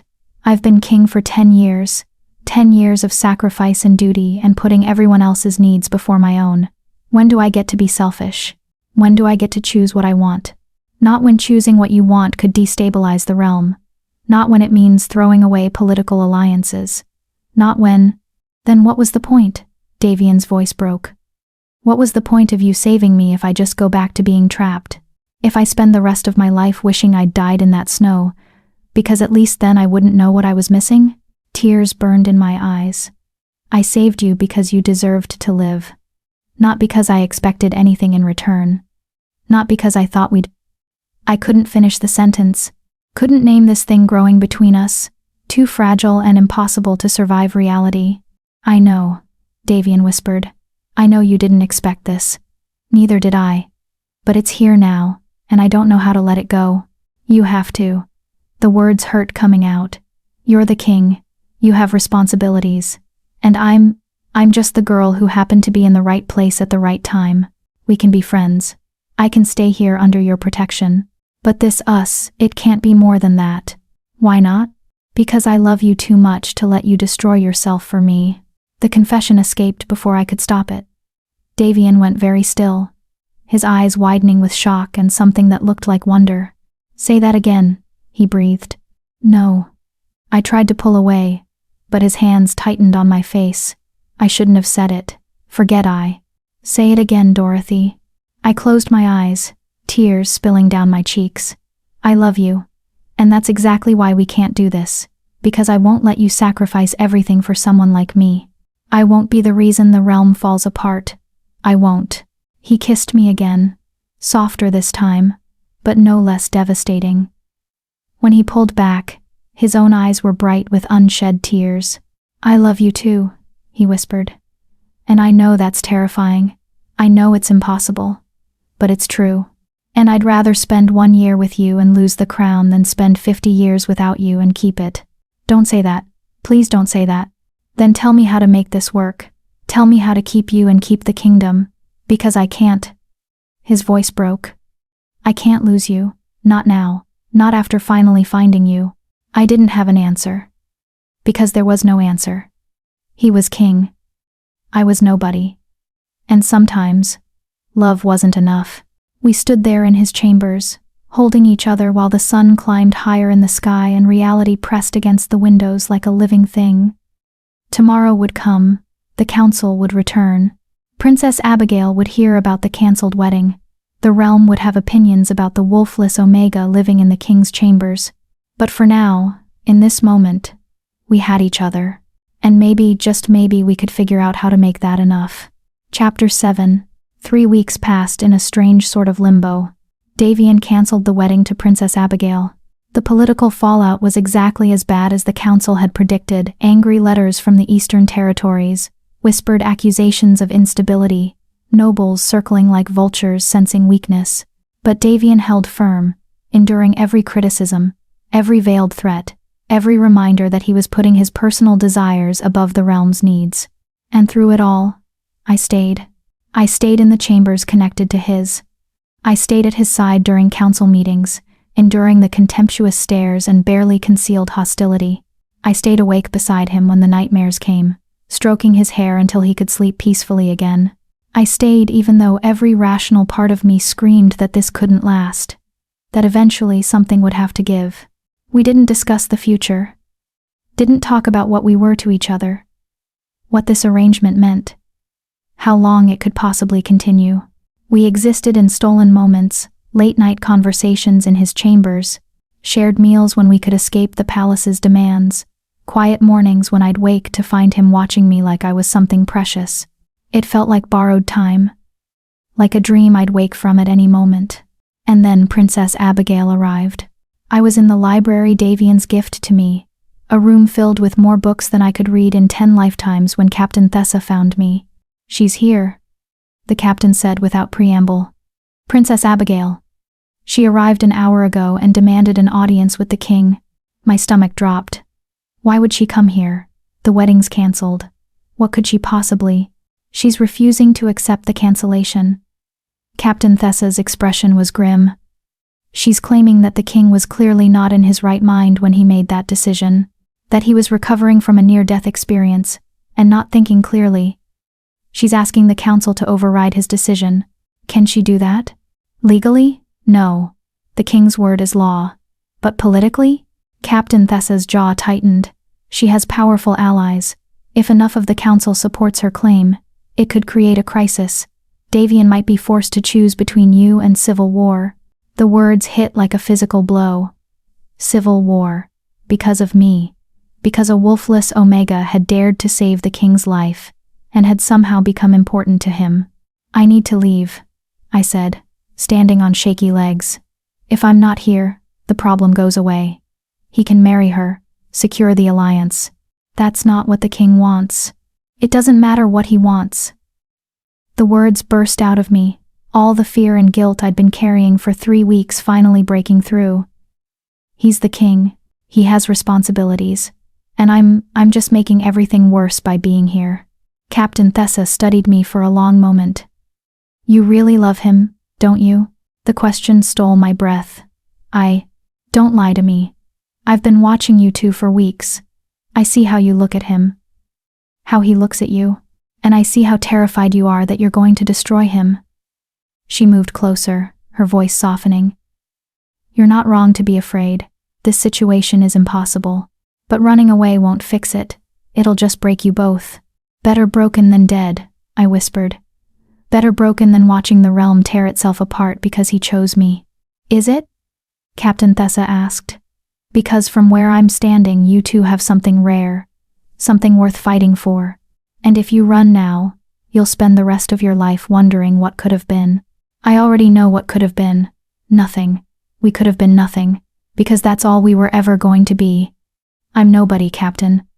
A wolfless omega from a backwater pack, and he's the king. There was never a future where this worked." Before Captain Thessa could respond, the library door burst open.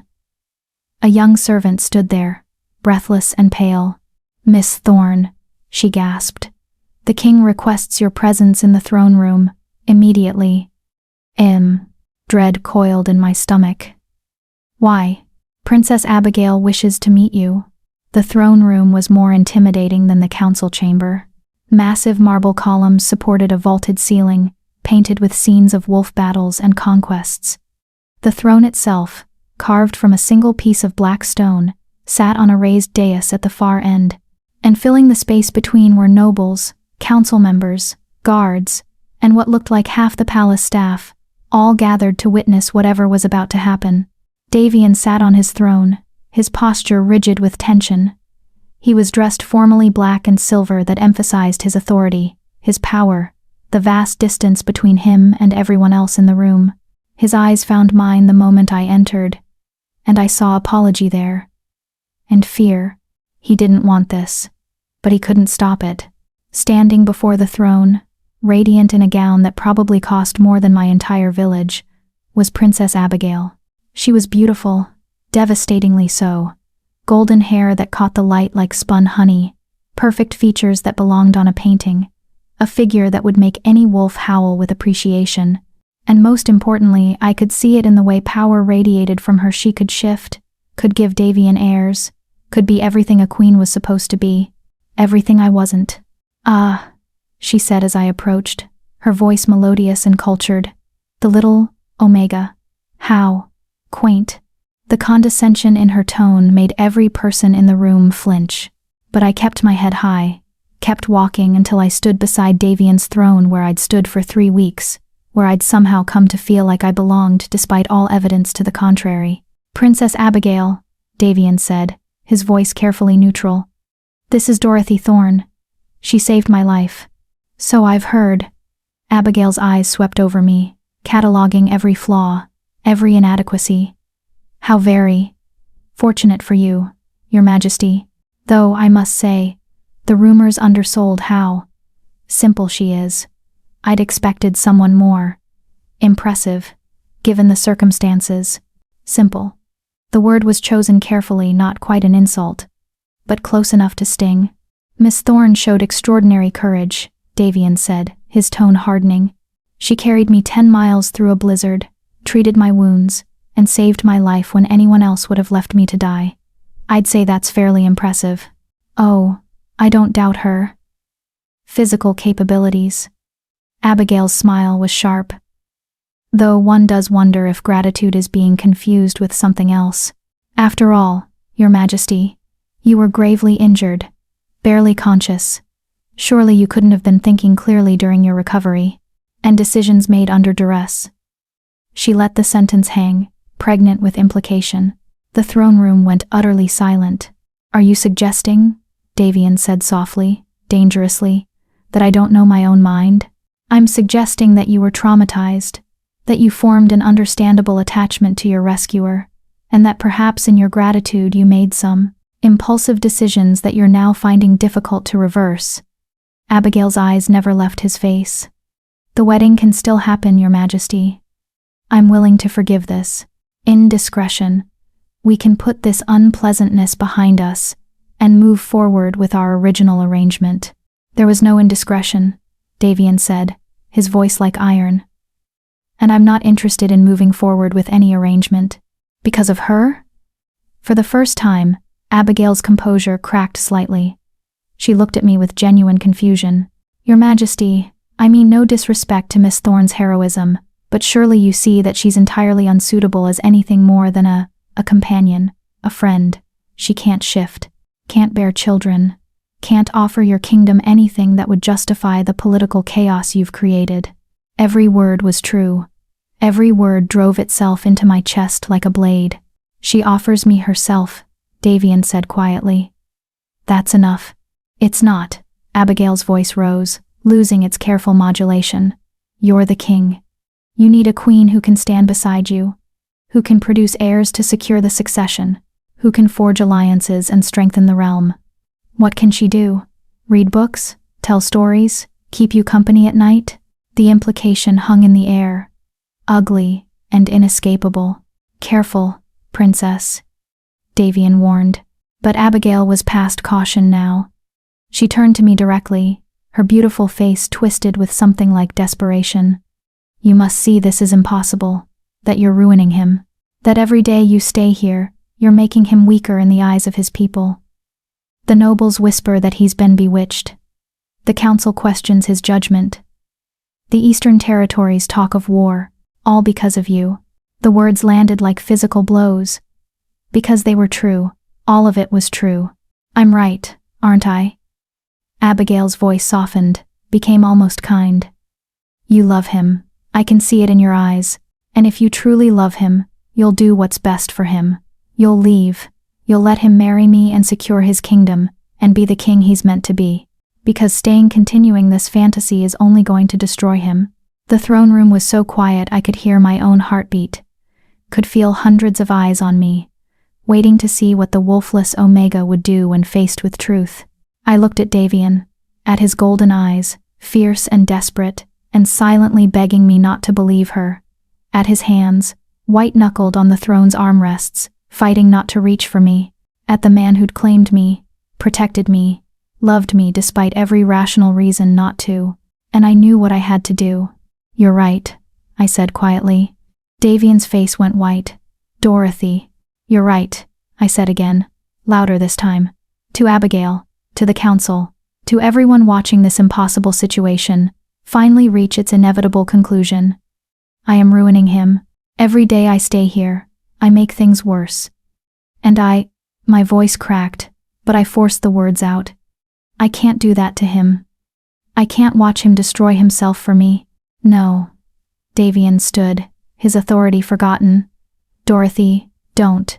I'll leave, I continued, speaking over him because if I stopped, if I let him argue, I'd never find the strength to do this. Tonight, I'll go back to Thornridge, or somewhere else.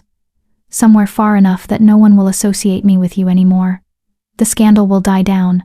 You can marry Princess Abigail. You can be the king your people need. I don't want to be the king they need. Davian's voice broke with anguish. I want to be with you. Sometimes we don't get what we want. Tears streamed down my face, but I kept my voice steady. Sometimes we have to do what's right instead, and it was never right. It was just borrowed time. A beautiful dream that was always going to end. I turned to Abigail, who was watching with satisfaction barely concealed. You win, princess. Marry him. Be his queen. Give him the heirs he needs. My voice finally broke. Just make him happy. Please. He deserves to be happy. Dorothy, stop. Davian was down from the throne now, reaching for me. You're not leaving. I won't let you. You don't have a choice. I stepped back, putting distance between us. If he touched me, if he held me, I'd break. I'd lose what little courage I'd managed to scrape together. I'm not yours to command anymore. I'm leaving. And you're going to let me go. Because it's the right thing to do. Because you're a good man and a good king, and you know I'm right. I don't care about being right. Davian's voice was ragged. I care about you. I love you. I love you too. The words were barely a whisper. That's why I'm leaving. I turned and walked toward the throne room doors, each step feeling like dying. Behind me, I heard Davian trying to follow, heard Captain Thessa intercepting him, heard his anguished protest. But I didn't look back. Couldn't look back, because if I did, I'd run to him. I'd let him keep me despite the cost. And I loved him too much for that. I made it to the chambers, his chambers, the room that had become home before the tears truly came. I collapsed on the bed we'd shared, the bed where I'd held him through nightmares and woken to his arms around me, and let the grief pour out. Great, heaving sobs that shook my entire body, that felt like they'd tear me apart from the inside. I'd done the right thing. I knew I'd done the right thing. So, why did it hurt so much? I don't know how long I lay there, drowning in misery. Hours, maybe. Long enough for the sun to set, for darkness to press against the windows, long enough for my tears to run dry, leaving only hollow emptiness behind. A knock on the door. "Miss Thorne?" A servant's voice, gentle. "I have orders to help you pack. There's a carriage waiting to take you, wherever you wish to go." Right. Because Davian was efficient, even in heartbreak. He'd make sure I was taken care of, even as I walked away from him. "Thank you," I called back, my voice hoarse. "I'll be ready soon."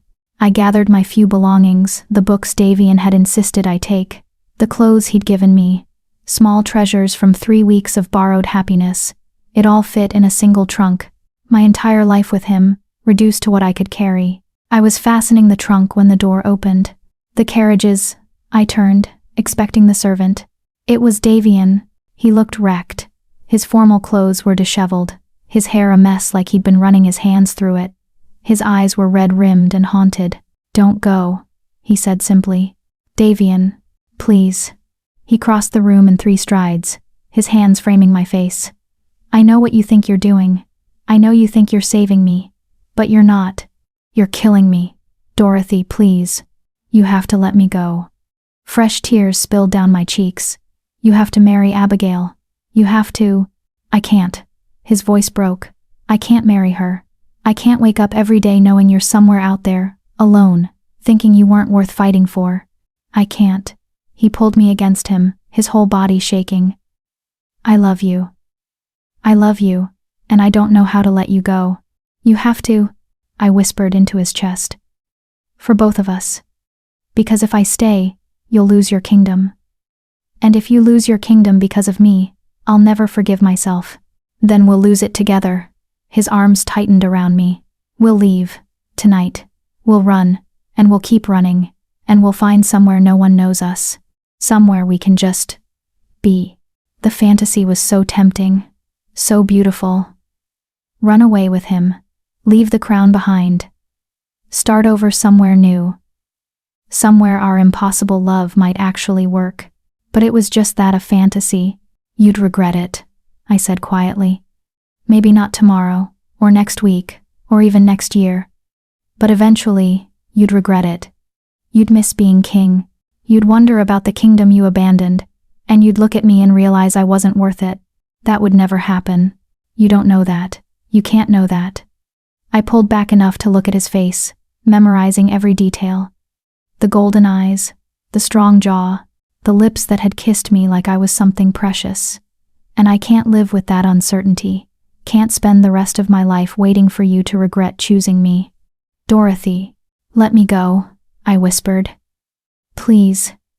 If you love me at all, let me go." For a long moment, Davian just held me. Then, slowly, painfully, his arms loosened. He stepped back, his face a mask of devastation. "I'll always love you," he said hoarsely. "Always. No matter what happens. No matter who I marry, or how much time passes. You were the one, Dorothy. The only one who ever really saw me." "I know," I whispered. "You were mine too. One last look. One last moment of being in the same room, breathing the same air, existing in the same space." Then I picked up my trunk and walked away from the only man I'd ever loved. The carriage was waiting, just as promised. I climbed in without looking back at the palace, at the windows that might have held Davian watching me leave. If I looked, I'd break. If I looked, I'd run back to him and damn the consequences. "Where to, miss?" the driver asked. "Where to?" I had no home in Thornridge anymore. No place that would welcome a wolfless Omega who dared to reach above her station. Anywhere, I said quietly. Just drive. The carriage lurched forward, carrying me away from the palace, away from the capital, away from the impossible love that had bloomed in a barn and withered under the weight of reality. I'd done the right thing. I'd saved Davian from his own heart. I'd protected the realm from the chaos our love would have caused. So why did doing the right thing feel exactly like dying? The carriage had barely reached the city gates when we stopped. "What's wrong?" I called to the driver. No answer. Then the door opened, and Captain Thessa climbed in. "Get out," she said. I blinked. "What?" "Get out of the carriage, Miss Thorne. Now." Confused, I obeyed. Captain Thessa grabbed my trunk and handed it to another guard, then took my arm and began marching me back toward the palace. "I don't understand," I said. "I'm leaving." I agreed to leave. "What? You're not leaving?" Captain Thessa's grip was firm but not unkind. "Because approximately 3 minutes after you walked out, the king collapsed. Just fell to his knees in the middle of his chambers and started shifting uncontrollably, between human and wolf, over and over, like he couldn't control it. Horror flooded through me. Is he? The healers are with him now. They say it's a reaction to extreme emotional trauma. That his wolf is fighting him because you left. That if the shifting doesn't stop soon, it could kill him." The world tilted. No, that's not. I was trying to save him. You were trying to save him from scandal, from political complications, from having to choose between love and duty. Captain Thessa stopped, forcing me to look at her. "But you forgot something important, Miss Thorne. He already made his choice. 3 weeks ago, when he claimed you, when he cancelled his wedding, when he told his entire council that you were worth more than political alliances. And by leaving, by making that choice for him, you're killing him just as surely as those hunters' arrows would have. What am I supposed to do? You're supposed to go back to him. You're supposed to let him love you, publicly and completely, and damn the consequences, because that's the only way he survives this." Captain Thessa's expression softened. "I know you think you're protecting him. I know you love him enough to sacrifice your own happiness. But sometimes, Miss Thorne, the bravest thing you can do is let yourself be loved. Even when it's complicated, even when it's impossible, even when it scares you." She was right. Moon Goddess help me, she was right. I'd been so focused on doing what I thought was noble, what I thought would save him, that I'd forgotten the most important thing. Davian had already chosen. He'd made his decision, claimed me in front of his entire council, stood against political pressure for 3 weeks, and I just erased that choice. Decided I knew better than him what he needed. Treated him like a child who couldn't be trusted with his own heart. "Take me back," I whispered. "Please, take me back to him." Captain Thessa smiled. Already moving. We ran through the palace corridors, my trunk forgotten, guards scrambling out of our way. When we burst into Davian's chambers, I found them crowded with healers surrounding a figure on the floor, who was shifting wolf to man to wolf, over and over in a painful cycle that made my chest ache. "Davian!" I pushed through the healers, dropping to my knees beside him. "Davian, I'm here. I'm sorry. I'm so sorry." His shifting stuttered. Golden eyes, man's eyes in a wolf's face fixed on me with desperate hope. "I'm not leaving," I said, taking his half-shifted head in my hands. "I'm never leaving. I was wrong. I was so wrong. You chose me, and I should have trusted that. Should have believed you knew what you wanted. I'm sorry." The shifting slowed. Stopped. Davian's form settled back into human, and he collapsed against me, his whole body shaking. "Don't leave," he gasped. "Please, Dorothy, don't ever." "Never," I promised, holding him tight. "I'm never leaving you again. I swear it." Around us, the healers exchanged glances. One of them, an elderly woman with kind eyes, smiled slightly. "Well," she said, "that's one way to cure emotional trauma. Though I'd recommend less dramatic methods in the future." I laughed, the sound verging on hysterical. Noted. Davian's arms wrapped around me, and for the first time in hours, I felt like I could breathe again. like the world had snapped back into place. "I love you," he whispered. "And I don't care what it costs. I don't care what they say. You're mine. And I'm keeping you."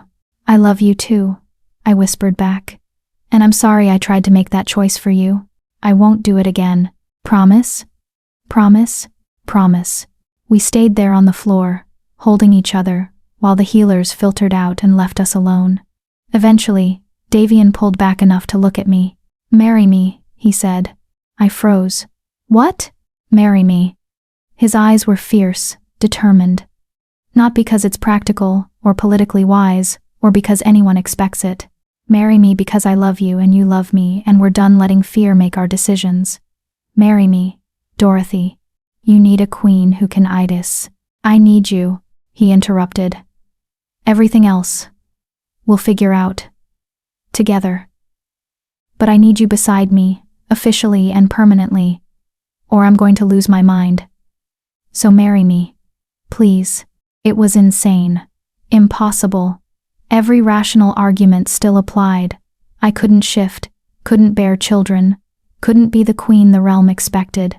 But looking into his eyes, seeing the absolute certainty there, I realized something important. Sometimes love wasn't about being practical.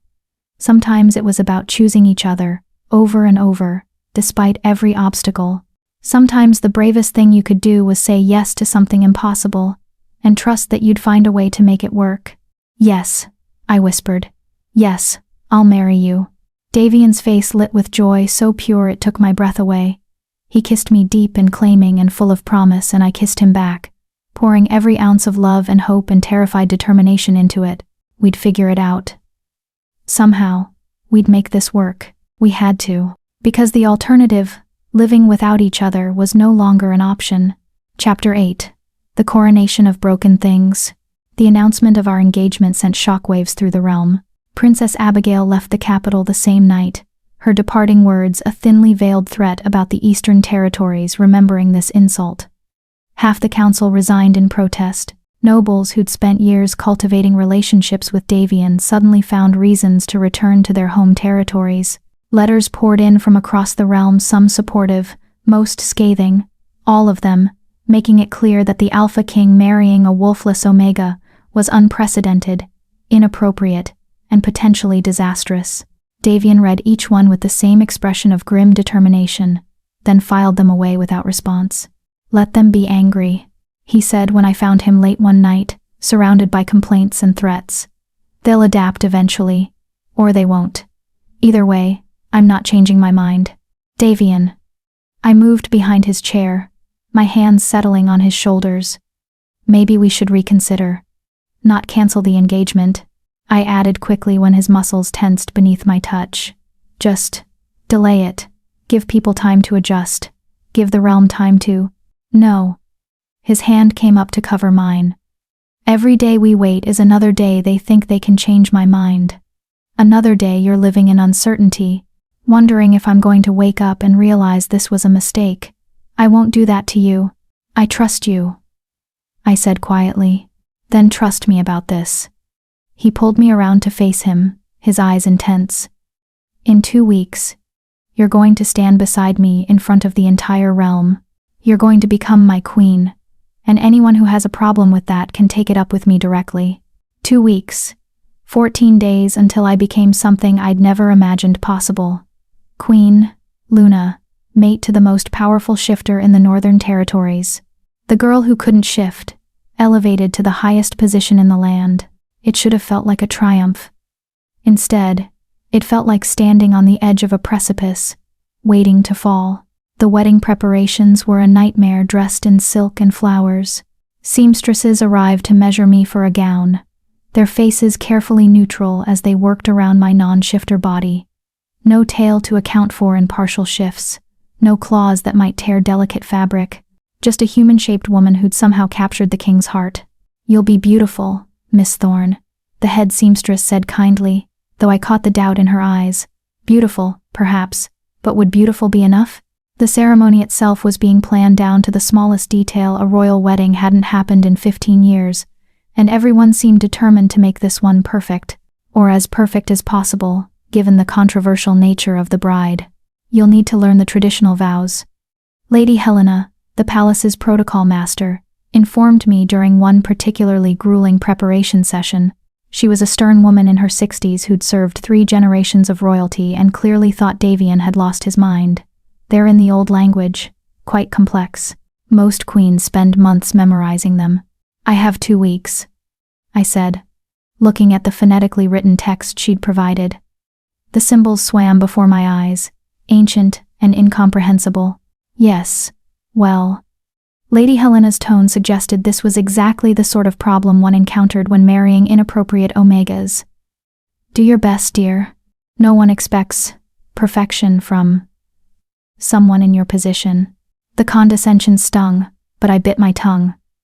Getting angry wouldn't help. I just had to prove I could do this. Could be what Davian needed. Could be worthy of the faith he'd placed in me. I studied those vows until my eyes burned, practiced the pronunciation until the foreign syllables felt almost natural in my mouth. Davian would find me late at night, still hunched over the text, and pull me away. You don't have to be perfect, he'd remind me, his arms wrapping around me from behind. You just have to be you. What if that's not enough? The fear kept surfacing, no matter how many times he reassured me. What if I mess up the vows, or trip walking down the aisle? Or, then we'll laugh about it later. His lips brushed my temple. Dorothy, the ceremony doesn't matter, the politics don't matter. The only thing that matters is that at the end of it, you're my wife, my mate, my queen. Everything else is just noise. I wanted to believe him, wanted to trust that love alone could overcome every obstacle we'd face.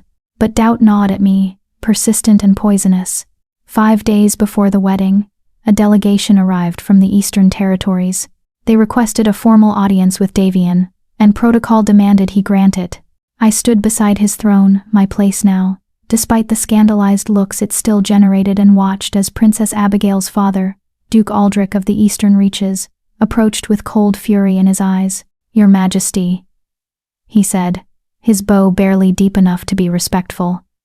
We come seeking clarification regarding certain decisions you've made. Speak plainly, Duke, Davian replied, his tone neutral. You've broken a contract, a sacred agreement between our territories. My daughter was promised to you. Treaties were signed, concessions were made, and you've thrown it all away for. His eyes flicked to me with undisguised contempt. For this, the throne room went silent. Miss Thorne has a name, Davian said quietly. Use it. Miss Thorne, Duke Aldrich spat, is nobody. A wolfless omega with nothing to recommend her except that she happened to be in the right place at the right time. You're throwing away a strategic alliance for a woman who can't even shift. I'm throwing away nothing, Davian said, his voice hardening. I'm choosing my mate, my queen, and I'm choosing her freely, without coercion or political manipulation. If the Eastern Territories find that insulting, then perhaps we need to reconsider what kind of alliance we actually had. Without the marriage, there is no alliance. Duke Aldrich's words carried the weight of threat. We've tolerated your independence. Your Majesty, we've allowed you to unite the Northern Territories under your rule, but that tolerance has limits. Push us too far, and you'll find yourself facing enemies instead of allies. War. He was threatening war. Over me. My chest tightened with guilt and fear. This was exactly what I'd tried to prevent by leaving. This was why I'd walked away to stop this moment from happening. But Davian remained unmoved. If the Eastern Territories choose to become enemies over my marriage, then we'll deal with that as it comes. But I will not be threatened into abandoning my mate. That's final. Duke Aldrich's face flushed with rage. You're making a mistake, boy. One you'll regret when… Careful, Davian interrupted, his voice dropping to something dangerous. You're in my throne room, in my palace, in my territory, and you're threatening my mate. That's a very good way to find yourself removed. Permanently. The Duke's jaw clenched, but he must have recognized the alpha dominance radiating from Davian. Must have realized he'd pushed as far as he could without actual consequences. We'll remember this, he said finally. When you come begging for our support, will remember that you chose a worthless Omega over us." He turned and stormed out, his entourage following. The massive doors slammed behind them with an echoing boom that seemed to punctuate everything that had just been said. I felt like I couldn't breathe. I should go after them, I heard myself say. I should apologize, explain that this isn't worth. Dorothy. Davian's hand found mine, squeezing firmly. "Look at me." I forced my eyes to his face. "You are worth it," he said clearly, loudly enough for everyone in the throne room to hear. "You're worth every political complication, every angry letter, every territory that threatens to withdraw their support. You saved my life. You showed me what it means to be seen as more than a crown, and I will not apologize for choosing you. To anyone. Ever." The declaration hung in the air, absolute, unshakable. Around us, the courtiers whispered, some with approval, most with doubt. But Davian didn't seem to care. His eyes stayed fixed on mine, asking the question he'd asked so many times before. "Do you trust me?" "I did. Moon Goddess, help me, I did." "Okay," I whispered. "Okay." The night before our wedding, I couldn't sleep. I lay in the chambers I'd come to think of as mine, still connected to Davian's, still close enough that I could hear him breathing, and stared at the ceiling. Tomorrow, everything would change. Tomorrow, I'd stand before the entire realm and vow myself to the Alpha King. Tomorrow, I'd become queen. Tomorrow, I'd either prove that love could overcome impossible odds, or I'd become the greatest mistake in the kingdom's history. A soft knock on the connecting door. "Dorothy? Are you awake?" "Yes," I called back. Davian entered, dressed in loose sleep pants, his hair tousled. He looked younger like this, more vulnerable, less like a king and more like the wolf I'd found dying in the snow. "Can't sleep either?" he asked, settling beside me on the bed. Too many thoughts. I shifted to rest my head on his shoulder. What if I mess up the vows tomorrow? What if I trip on my dress? What if the moon falls from the sky? Davian interrupted gently. What if wolves suddenly start flying? What if the entire realm decides to learn interpretive dance? Despite myself, I laughed. Those things are ridiculous. Exactly. So is worrying about tomorrow. Whatever happens, happens. We'll figure it out together. His arm wrapped around me, pulling me closer. "I need to tell you something." The seriousness in his tone made my stomach clench. "What?" "I've been king for 10 years. In that time, I've made thousands of decisions. Some good, some bad, all of them necessary. But choosing you, claiming you, loving you, making you my mate, that's the first decision I've made that felt right. Not strategic, not practical, just right. Like the universe finally clicked into place." His hand found mine, threading our fingers together. "Tomorrow, when you stand beside me, people are going to judge you. They're going to whisper that you're not good enough, that you don't belong, that I've made a terrible mistake. And I need you to know none of that matters. None of their opinions change what I know to be true, which is," I whispered, "that you're the bravest person I've ever met. That you carried a dying wolf 10 miles through a blizzard when any reasonable person would have left him. That you looked at a king and saw a man worth saving. That you love me not despite my crown, but despite every reason you had to walk away." His voice roughened with emotion. "You're everything, Dorothy. And tomorrow I get to spend the rest of my life proving that to you." Tears blurred my vision. "I'm terrified." "Good. So am I." He pressed a kiss to my hair. "But we're terrified together. That's what makes it bearable." We lay there in the darkness, holding each other, stealing these last few hours before everything changed, and slowly, the fear receded. Not gone, but manageable. Because he was right, we were in this together. Whatever tomorrow brought, we'd face it side by side. The wedding ceremony was held at dawn, as tradition demanded. I dressed in a gown of white silk and silver thread, delicate as moonlight, beautiful in a way that made me feel like an imposter. My hair had been braided with tiny crystals that caught the light. My face had been painted with cosmetics that somehow made me look less like myself, and more like what people expected a queen to be. "You're stunning," Captain Thessa said, appearing in the doorway. She'd been assigned as my escort, a gesture of respect and protection. Ready? No, I admitted. But I'm doing it anyway. She smiled. That's all anyone can ask. The processional route took me through the palace and out into the courtyard, where hundreds, no, thousands of people had gathered. Citizens from across the realm, nobles in their finest clothes, guards standing at attention, all of them there to witness the controversial marriage that had divided the kingdom. I walked down an aisle of white roses and silver banners, my hands trembling, my heart hammering against my ribs. The crowd's whispers followed me like a physical weight. That's her? She's so ordinary. Can't even shift, I heard. The king's lost his mind. But then I saw him. Davian stood at the end of the aisle, dressed in ceremonial black and silver that emphasized his authority and power. But his eyes held only love, only certainty, only the absolute conviction that I belonged beside him. And suddenly, the whispers didn't matter. I reached him, and he took my hands, his grip warm and steady. Hi, he whispered. Hi, I whispered back. The officiant, an elderly man who'd served the crown for 40 years, began the ceremony. The traditional words flowed over me, ancient and beautiful, and heavy with meaning. Then came the vows, the complex phrases in the old language that I'd studied until they'd invaded my dreams. I spoke them carefully, my voice shaking but clear. Each word was a promise. Each phrase was a commitment. When I finished, I saw surprise flicker across several faces in the crowd. I'd pronounced them correctly. Hadn't stumbled. Hadn't embarrassed him. Then it was Davian's turn. He spoke the vows with absolute confidence, his eyes never leaving mine. And at the end, he added something not in the script. And I vow to protect you, to choose you, to love you beyond reason and despite every obstacle. For as long as I draw breath, you saved my life, Dorothy Thorne. Now let me spend mine making sure you never regret it. The crowd went utterly silent. Then the officiant cleared his throat.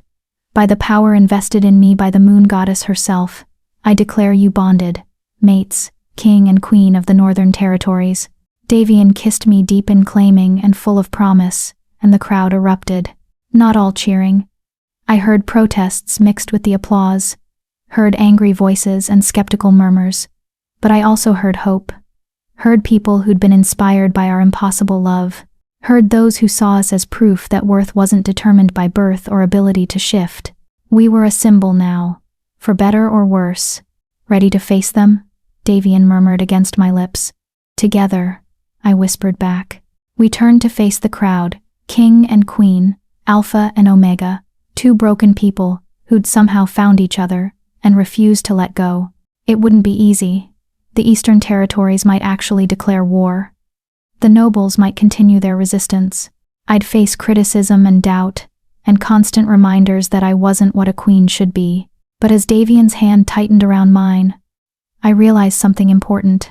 I'd spent my whole life trying to prove I was worth something, trying to earn the space I took up in the world, trying to justify my existence through usefulness, through service, through making myself as small and convenient as possible. But I'd saved the king not because I was useful. I'd saved him because he was a life worth saving, and he'd chosen me not because I was convenient.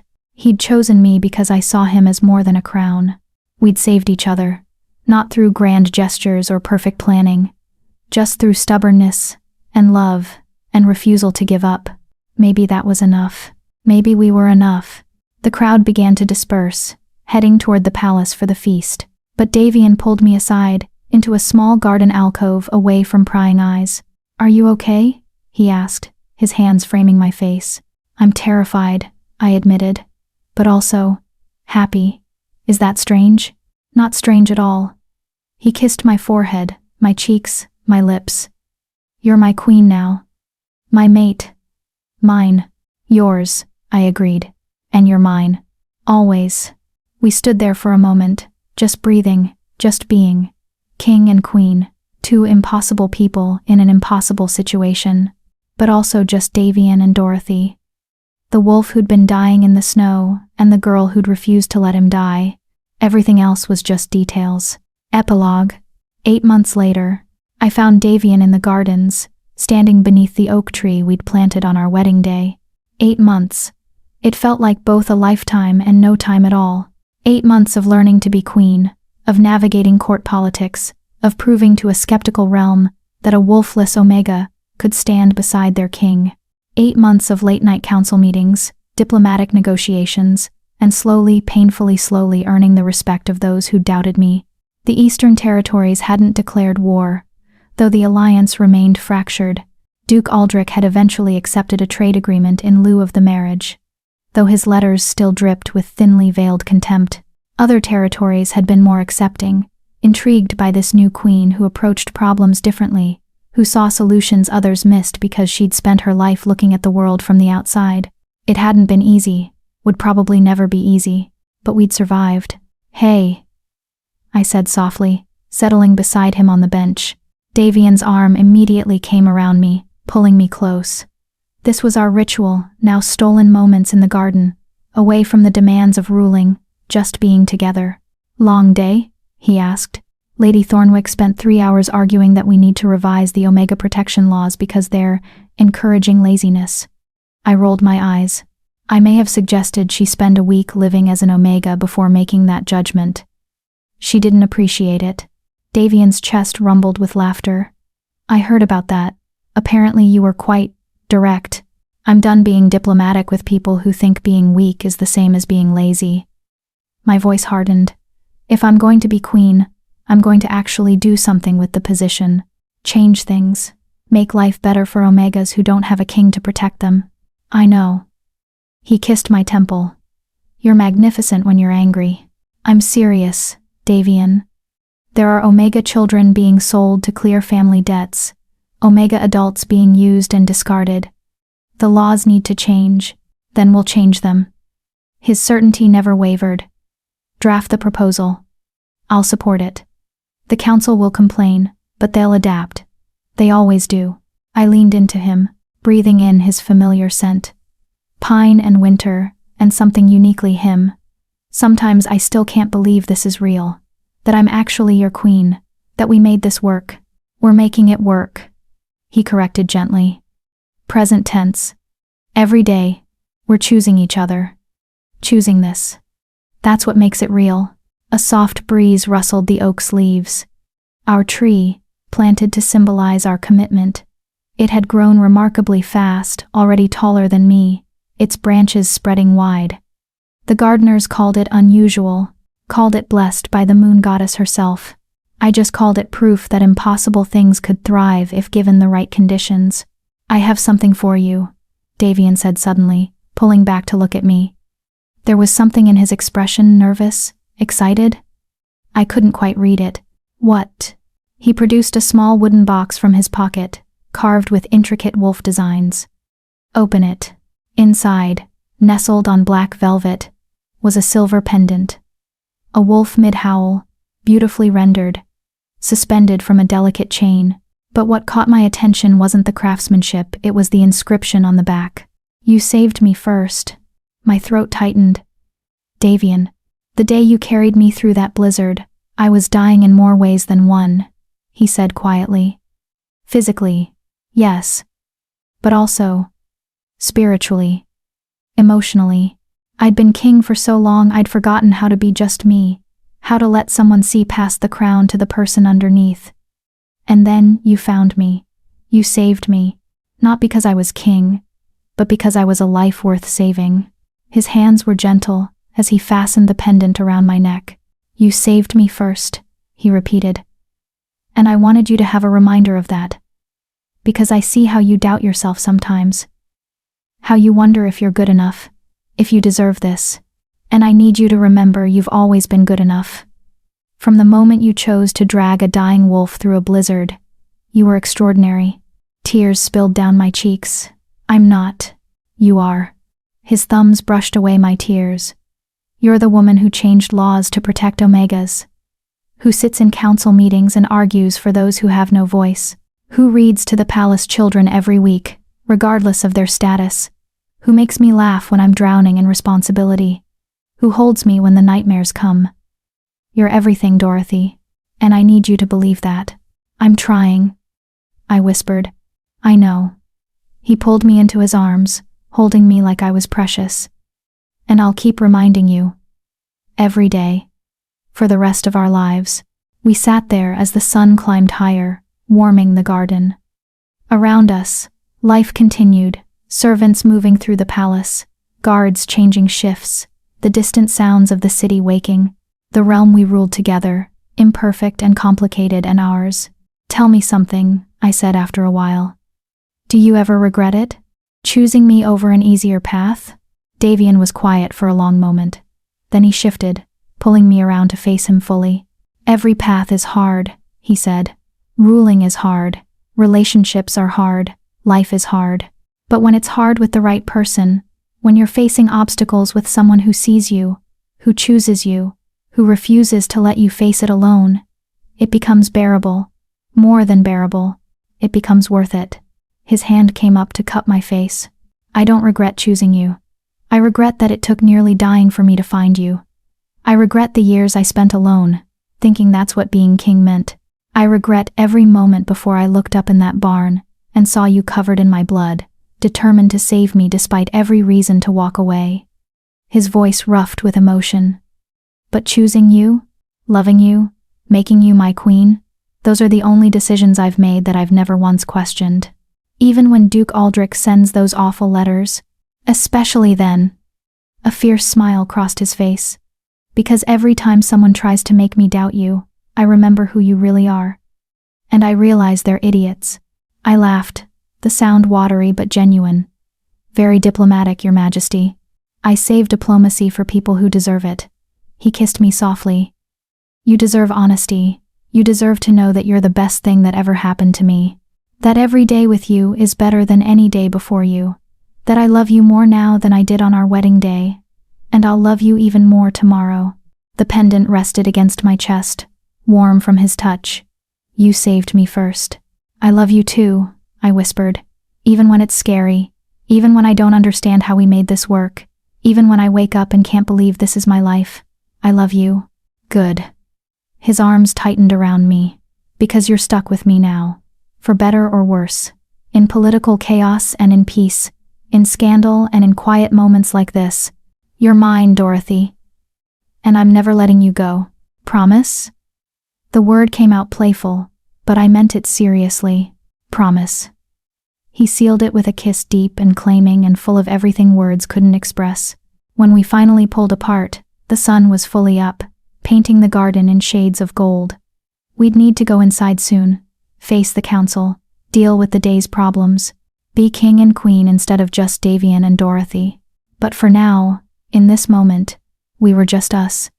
Two people who'd found each other in the snow, who'd chosen each other despite impossible odds, who were building something beautiful out of the broken pieces of who we'd been. Come on, Davian said, standing and offering me his hand. Let's go, change the world. I took his hand, letting him pull me to my feet. Together, always together, we walked back toward the palace, hand in hand, ready to face whatever came next.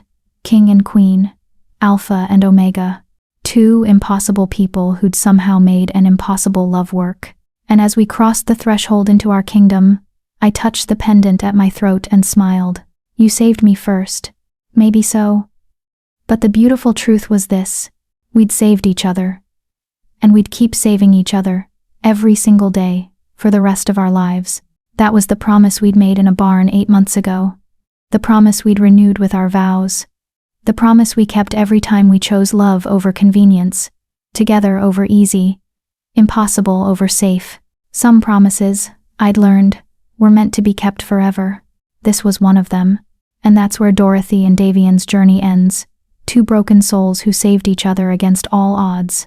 If this story touched your heart, you'll absolutely love Rejected by the Alpha. It's another powerful tale of an Omega who refuses to stay broken, and an Alpha who learns what true strength really means. The cover is on your screen now, and you can find the link in the description below. Thank you so much for listening, and until next time, keep believing in impossible love stories.